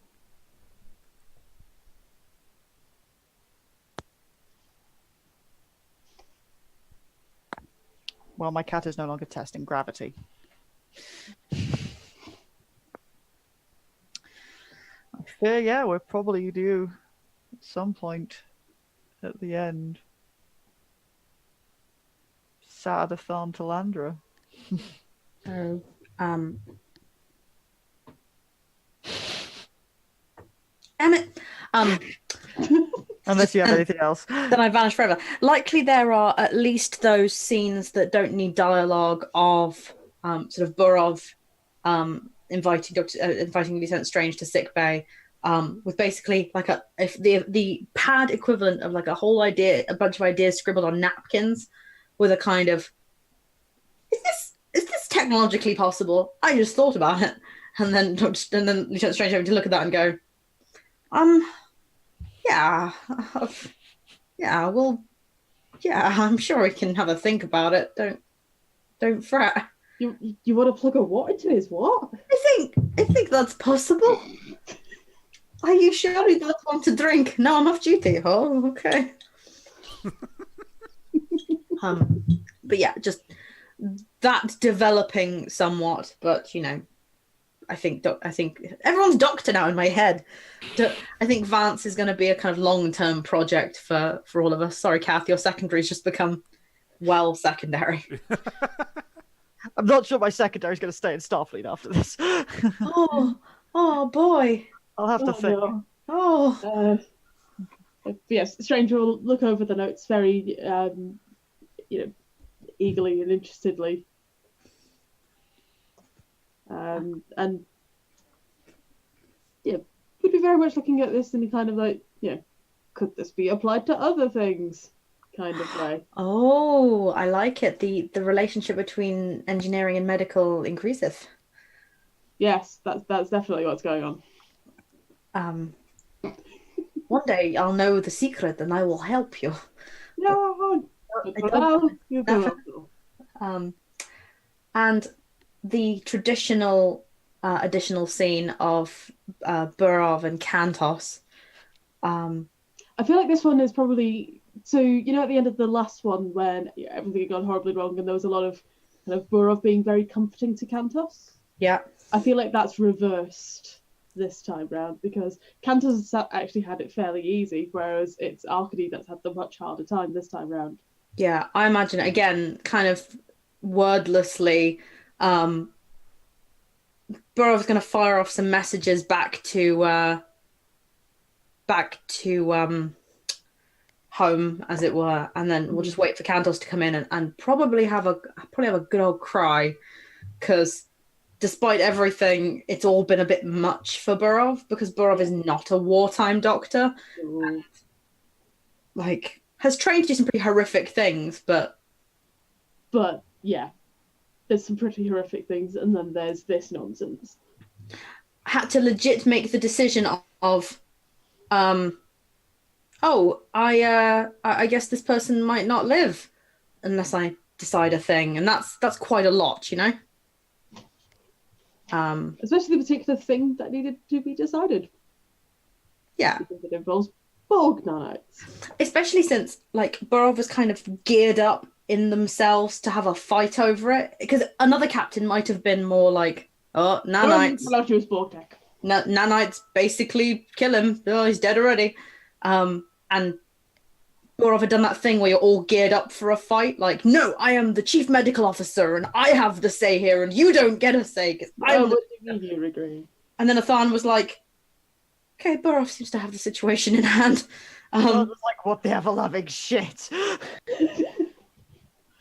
But that was important, and Burov's very fragile about it. But we'll bounce back. But we'll bounce back exactly because Vance is going to live, which is kind of very important. That's at the core of Burov's decision making. But aside from that, I think I'm ready for sad Athan Talandra.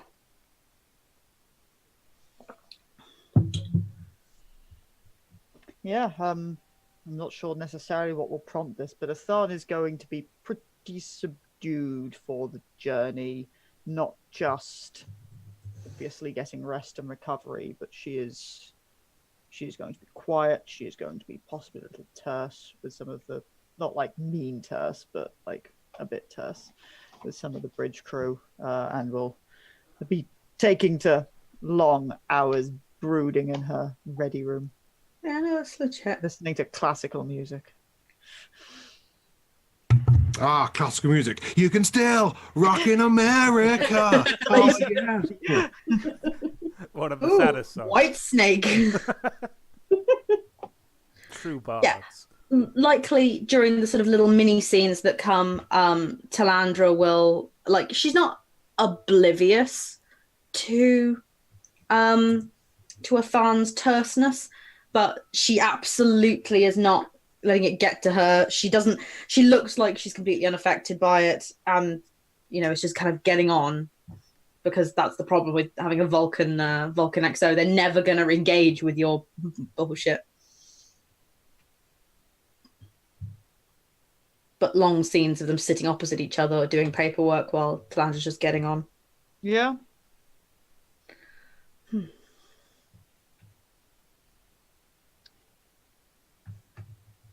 That might be it then. I don't think Athan is going to verbalize without prompt. Captain. Nope. No, you don't get away from Mama Vulcan that easy. And again, it will come literally like that. Like they're getting on with something. They've probably had a couple of exchanges of words about nothing to do work. Captain, I'm aware that you have taken your requisite period of time resting following the mission aboard the Borg Sphere with the crew of the Meraxes. However, I am concerned that perhaps you have not addressed your well-being as best as you should, and wondered if perhaps you wish to, in the absence of a ship's counselor, engage with someone as bridge crew who is allowed to talk about what happened.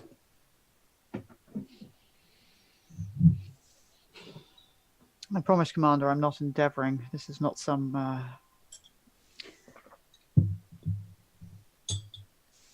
emotional species' refusal to deal with burdens. I sincerely don't know what the right thought is, the right feeling is, either to have or to move forward with. Oh, of course. There. Talandra reaches out to interfere with the hollow cat on the desk. Of course, Captain, I have seen when you, as a captain, refuse to engage with an emotional matter. This, I understand, is different. I'm certain none of us know quite how to respond to what happened. Why doesn't this feel like a victory, Exo? Because the Borg used to be simple, Captain. You've been sitting on that for several days as an entirely calculated answer, haven't you? It was a response I'd planned for Ensign Casey, but he seems to be managing quite well. But it is something that I thought over whilst trying to explain to members of the crew who are not privy to the information we received in ways that would not breach our instructions from the Admiralty. Quite simply that until this point we were content to have an enemy that was psychologically terrifying because of its infinite scope. The fact that this enemy has now become more nuanced is frightening in a different way.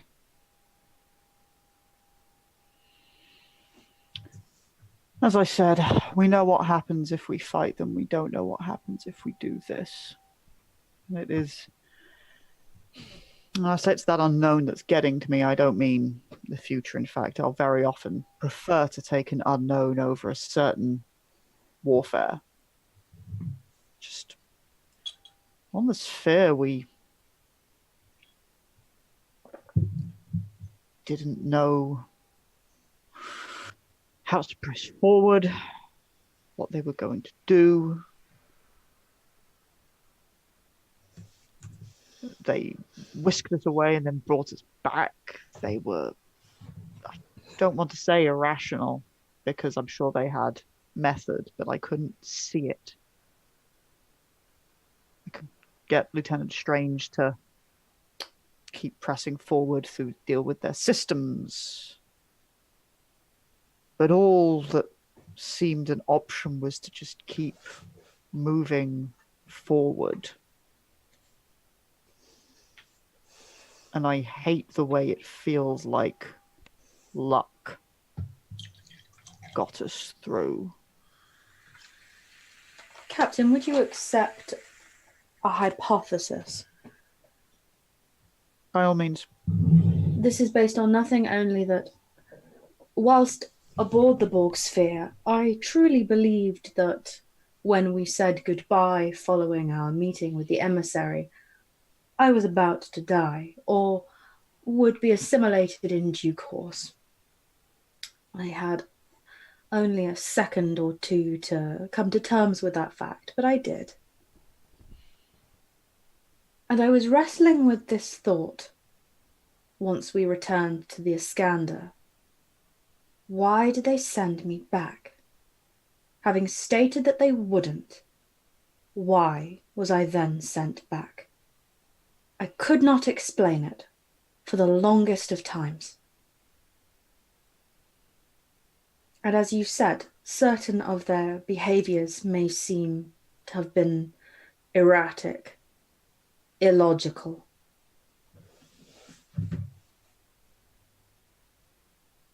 I truly think that as much as that sphere represented a portion of the Borg hive mind, separate from the collective, but in and of itself a great part, a limb of the whole,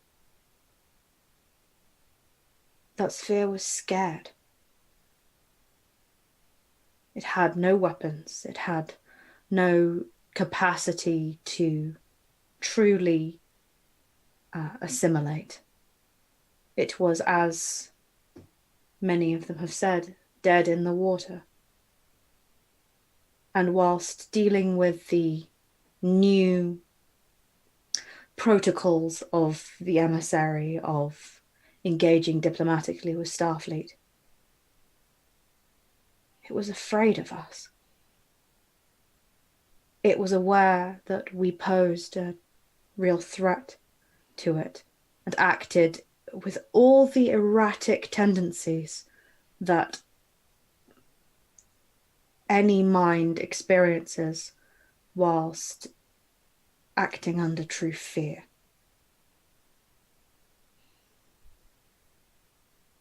Which is partly why I spoke so heavily towards not destroying the sphere outright.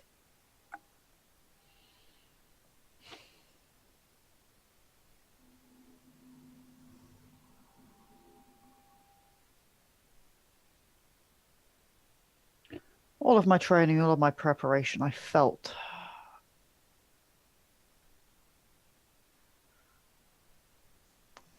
and very little over there. Possibly because, as you say, they were not the enemy we expected. They've always been shrouded in mystery, but now they're different. And I felt I didn't know what to expect, but I had some small idea. And it turned out what small idea I had was quite wrong.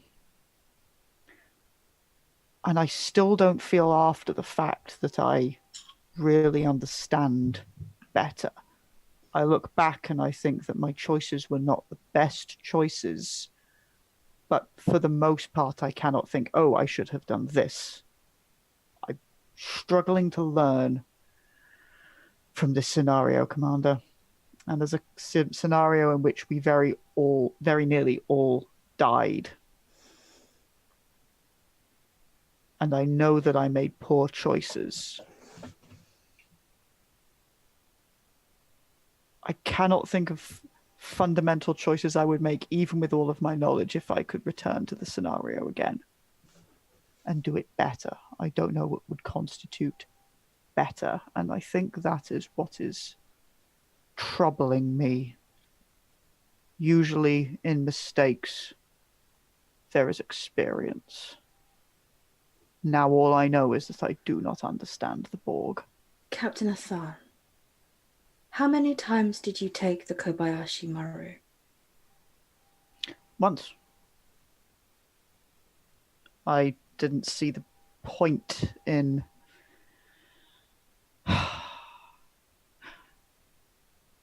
They disguise it, you know something's coming. And then it's the no-win scenario. I find the notion of trying to defeat the no-win scenario unnecessarily egotistical. Quite. But I am aware that there are many that come away wishing they had done better. And perhaps to wish that they had done better misses the purpose of the test. In this situation, the Iskandar faced a no-win situation and walked away intact. Perhaps that is all there is to understand about our brief brush with the Borg.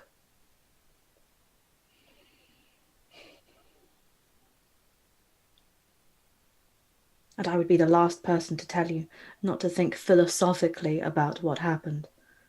But you must also accept the victory that was handed to us. I am very proud of the awaiting. You all performed exceptionally. Yes, we did, Captain. All of us.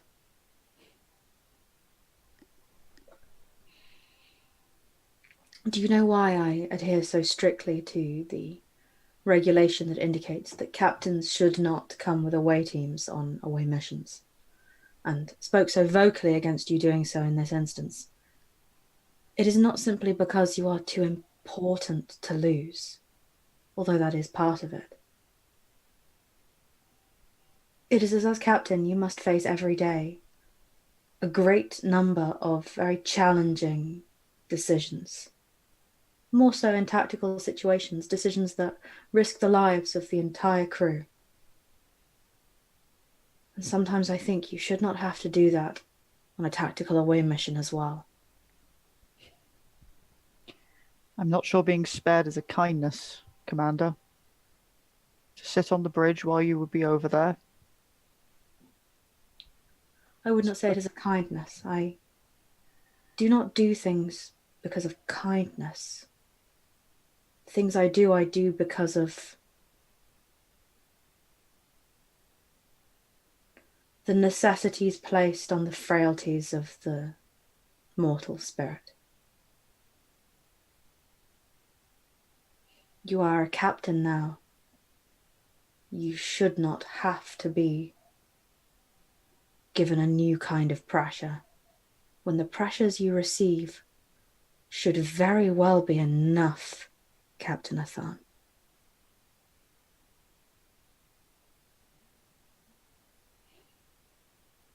I would not wish the command of sitting on that bridge. You have done it.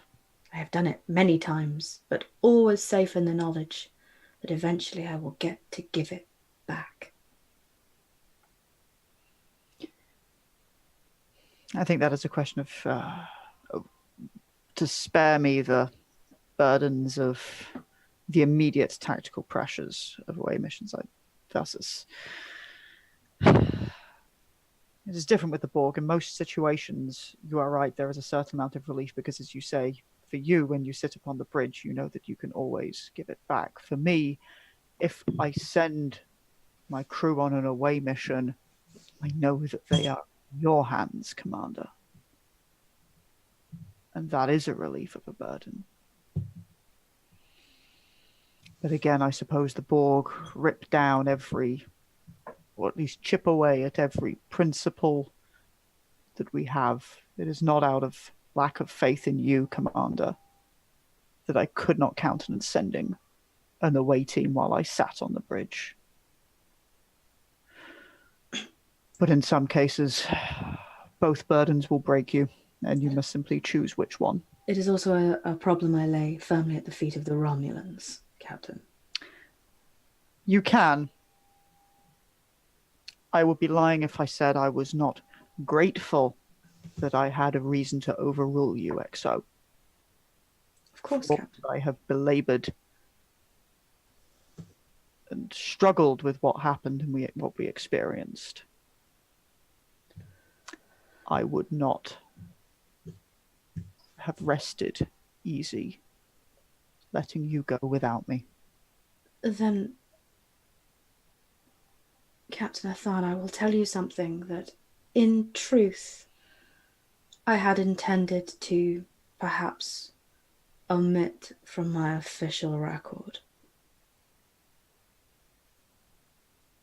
When Lieutenant Vance was first struck by the Borg drone that injected him with the nanites that in the end would save his life, I ordered him to follow the away team. I decided it was a problem we would deal with in due course. I had faith that they could not fully assimilate him, and thought at least that I would have to carry his unconscious body through the ship of the Meraxes. He disobeyed a direct instruction, instead choosing to throw himself into oblivion, taking a drone with him. Captain, you could not have stopped what happened to Lieutenant Vance.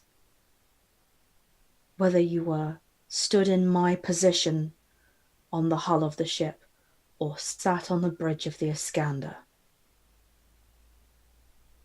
no authority in the world can prevent the actions of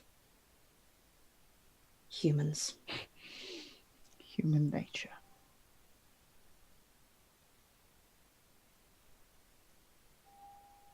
As I said, it is a different sort of stress. Yes. There was nothing I could have done about Gwen either. Quite so, Captain.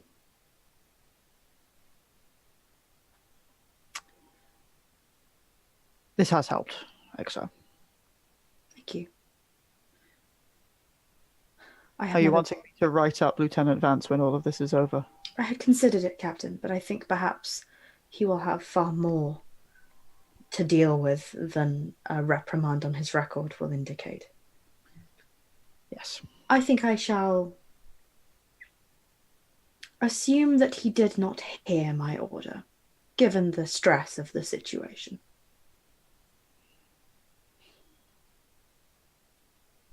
Possibly for the best. Almost certainly for the best, Captain. More tea? Yes, quite. We see a wrecked, half caved in Borg sphere sitting in deep space. Some way past it, a strange matter comet flies harmlessly by, not striking anything. The starfield vanishes, completely black. Our camera has to withdraw quite some way to see the Borg sphere that has appeared via transwarp. The Borg cube, sorry, that has appeared via transwarp. A great aperture opens, and the remnant of the sphere is tracted into it, along with a Starfleet warning beacon. The aperture closes. It takes 37 seconds for the sphere's data to be uploaded to the collective. 23 picoseconds later, the decision is made. Adaptation complete. Unseen by any. With a flash of light, the cube is drawn into subspace. The end. Ha!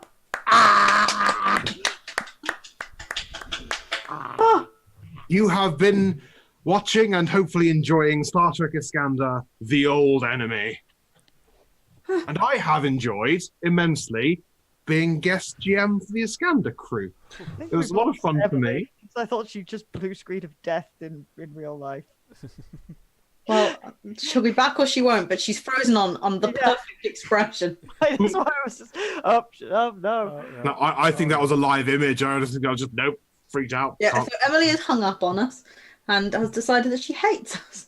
But no, it was a lot of fun, and I'm glad I got to do it because I know that the system is that the Iskandar players take it in turn to GM, and I thought it'd be fun to have them all actually be able to play on equal footing this time around. And you know, it was nice bringing in both the Romulans and the Borg. Oh, Popping the foil tins on the foil lids on both of those jars.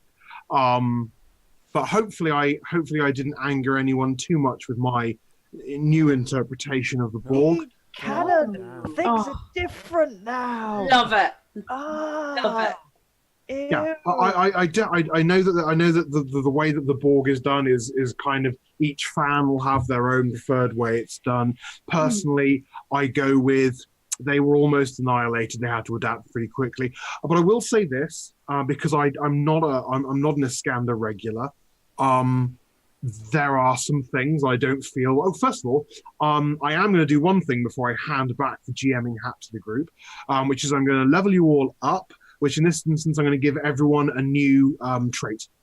Yay. They're called trait aspect, a new aspect. So everyone can take a new aspect to celebrate this mission. I hope Vance doesn't have to leave the game. It certainly wasn't my intention to switch off one of your PCs. This will absolutely be like, look, character gets hit with nanites, sure. Character chooses to flying tackle a drone away from their XO. Like, there's a certain amount of like, okay, what's the character going to realistically do? But those are choices made, and that's just about the place that Vance has been in his arc. It means we can at least have the next issue of Iskandar with him on the fence, and yes, exactly. Yeah, I'm not. true, I'm not just going to write him out. Okay, good. Well, that's great because I actually think that there's some really cool stuff going on there. But it will not be for me to. It will not be for me to tell that particular story. If he left, it would not be sad. It would be him going, no, this actually makes the choice, which I've been mulling over for a while, of do I go and just settle the fuck down with my wife? Like, your poor wife. It would have been this wife that you don't see for long periods of time. Yeah. So it wouldn't really be sad if he left like icy. It would be a sort of resolution. Well, that's always better than just He would freezing a character. Traumatized out of Starfleet. No, Okay, good. Okay. Oof. I feel less bad then. Still don't. No, you did really well. I really enjoyed that a lot. I particularly enjoyed last session's diplomacy. Well, it wasn't really diplomacy. It was a conversation, but it was a fantastic conversation. Enjoyed it immensely. A little bit of Starfleet trying to score ethical points against the Borg, really. But I enjoy getting to defend the Borg as the Borg. The Borg don't often spend the time defending itself. Look, I tend to think of the Borg as a single thing. But I know that the established canonical grammar is that it's plural, but it's definitely one mind. Anyway, that was a lot of fun. Thank you so much for having me. I'm sure I'll be able to badger my way into coming back for future adventures. But until then, it's been a lot of fun. I had a great amount of time.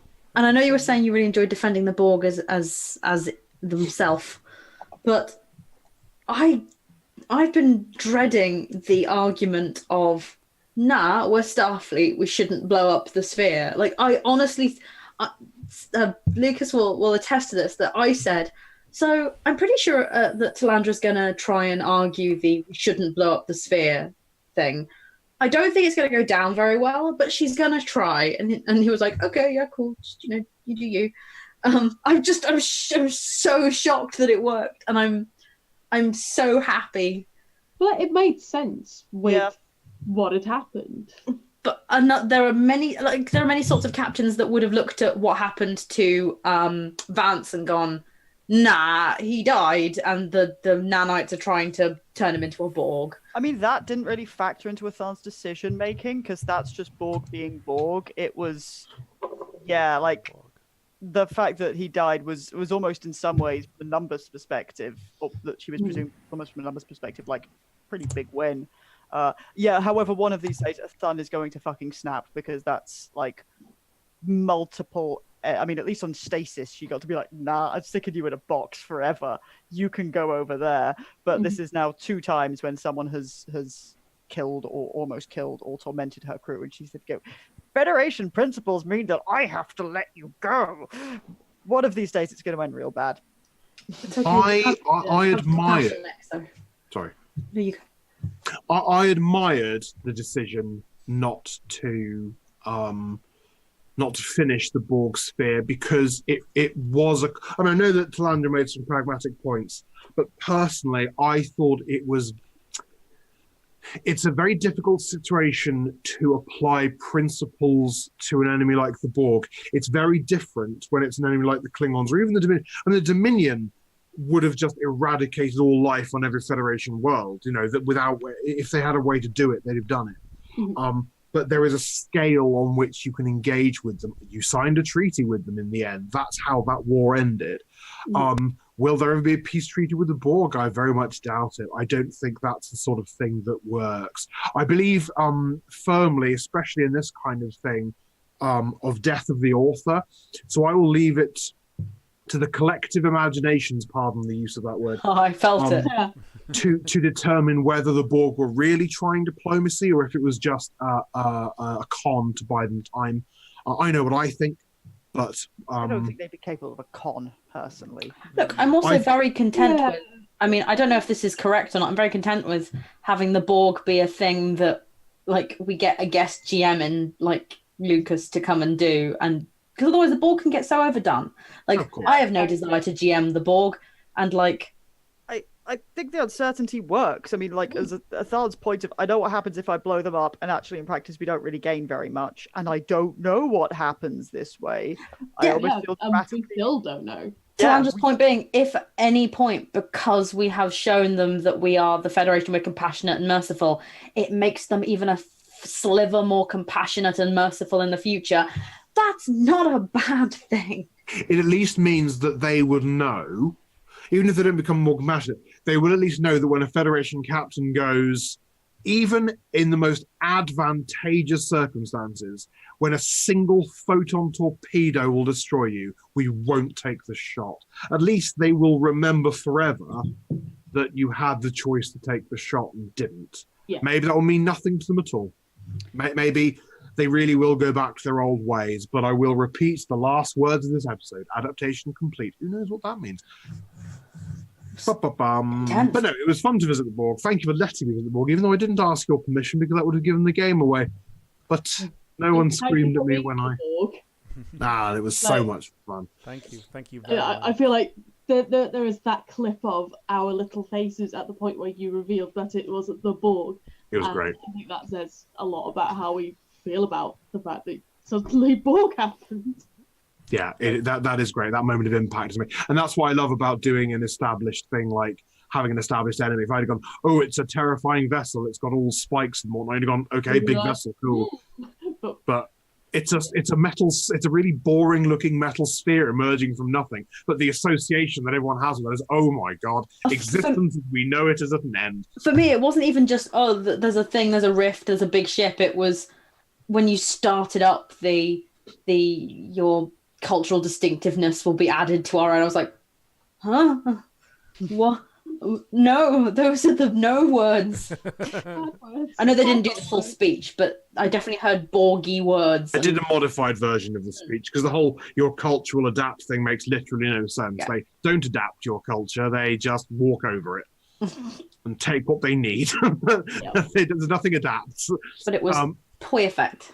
Anyway, thank you very much. I'll hand over to Praxis Defends to sign us off. Sup, shitheads? Oh. Mean. Okay. I regret that. No, that's on the author. Death of the author. What up? Spring break. Anyway, so we have been the crew of the USS Iskandar at plus guest. delivering you the adventures of the crew of the USS Iskandar. As I said at the start of this rigmarole, the four of us being Kath, Izzy, Mike, and Emily, usually hot seat GM. So even though we are 8 members of the crew, we also have one person in charge because, you know, we're kind of hippie commune up here. Because what is Star Trek if not space communism? And we're just doing a little bit of that down here on merry old Earth. So I cannot tell you when the next USS Iskandar adventures will be, but it will be GM'd by one of the faces you see here present. If you follow the Trash Crew on Twitter at @ItUCrew, the next piece of information about when we're doing the next adventure will go live. We run sort of adventures that are 4 or 5 sessions long. Depends how much roleplay we do. Yeah, depending on how much roleplay we do. All of the previous adventures are available on YouTube and I think on the Twitch archives. Links sort of all around. I'm just pointing wildly like I'm on the bridge of a Starfleet ship. But you don't need to have a lot of background knowledge to get in on each new adventures, provided you know what's going on. We'll obviously probably at some point mention, you know, the Borg and the death of Gwen and all these things. But as with a good syndicated Star Trek ship, Star Trek... Kath, what are you staring What at? are you doing? Does it say Geese Plus on that cardboard box behind you? Yeah, it does say Geese Plus. Now, I don't want to drop anyone in it, but this is Lucas's box. So, love of my heart, why does this say Geese Plus on it?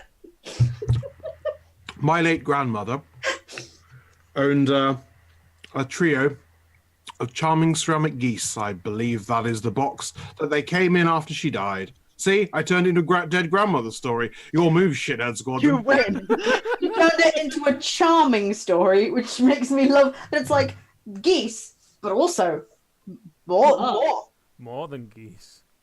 This is not just geese. Ganders, presumably. Is that what Steady geese? on. You see a goose and a gander, you go Geese Plus. This, by the way, was the energy that we had for 35 minutes before the stream started. Yeah, like if we recorded streams before and after they went live, you'd lose all respect for us. But anyway, so I can't tell you when the next adventure is going to be, but it'll be probably soon because we're all hyped on that Trek energy. But schedules and whatnot aside, we usually run in the off week between the Trash Crew presents Dragon Age Under the Sapphire Sun, which will be returning next Tuesday. But watch the Twitter feed because that is truly where you'll get all the good updates about. But we've now reached that point of the stream where I'm going to enthusiastically rattle off list names and you are going to throw up a whole bunch of trash bags and love heart emojis for these, the followers of the @ItU Trash Crew over on lovely old Patreon. So please send to me as much love as is physically possible through the medium of the internet for Amy C, aka Domitella, Angela Eddington Molyneux, Ara Loki, Caffeine Kitty, Chris Gallen, Diego de los Reyes, Henry Prestige, Hobbs138, James Malloy, Joanna Marsh, Lou Sutcliffe, Michael Bowman, Mike Fielding, Mickey, Kyle Bourne, Mickey Kyle Bourne. Who's that guy? I give you money. All I want is my name said. So on the Patreon feed, we are followed by 3 Michaels who are known to the Trash Crew as Good Mike, Neutral Mike, and Evil Mike. And we are in the beloved presence of Neutral Mike himself, Mike Kilburn. He takes no sides in your war. Thanks, of course, be to Good Mike, aka Michael Bowman, and Evil Mike, aka Interiority, Mike Fielding. Red Fox, Socky, Vixie B, and of course, everybody, throw your miscellaneous symbols of a purplish hue into the air for the most fabulously named trash fam and patron, Helena Handbasket. I mean, that just says it all, really. If you've got Helena Handbasket as a patron, then you know you're doing it all good, doing it all right. So as I said, I look forward to seeing you all of you, every last bloody one of you, next week for the next edition of the Sapphire Sun. Follow us on Twitter for more information about further Trek adventures, and thank you to all of you for coming to watch the show, to the crew of the Iskandar, Kath, Mike, Emily, and I guess me, for being here to role play and to be such a damn fine crew, and of course to Lucas, to Sable Whisper, for being such a magnificent jobbing storyteller and bringing us just some of the most pants-wettingly tense scenes of Iskandar to date. So thank you very much. Thank you to all of you. Have a very wonderful night. Goodbye. Oh shit! I gotta end the stream. Oh, for fuck's sake, Mike! Bye.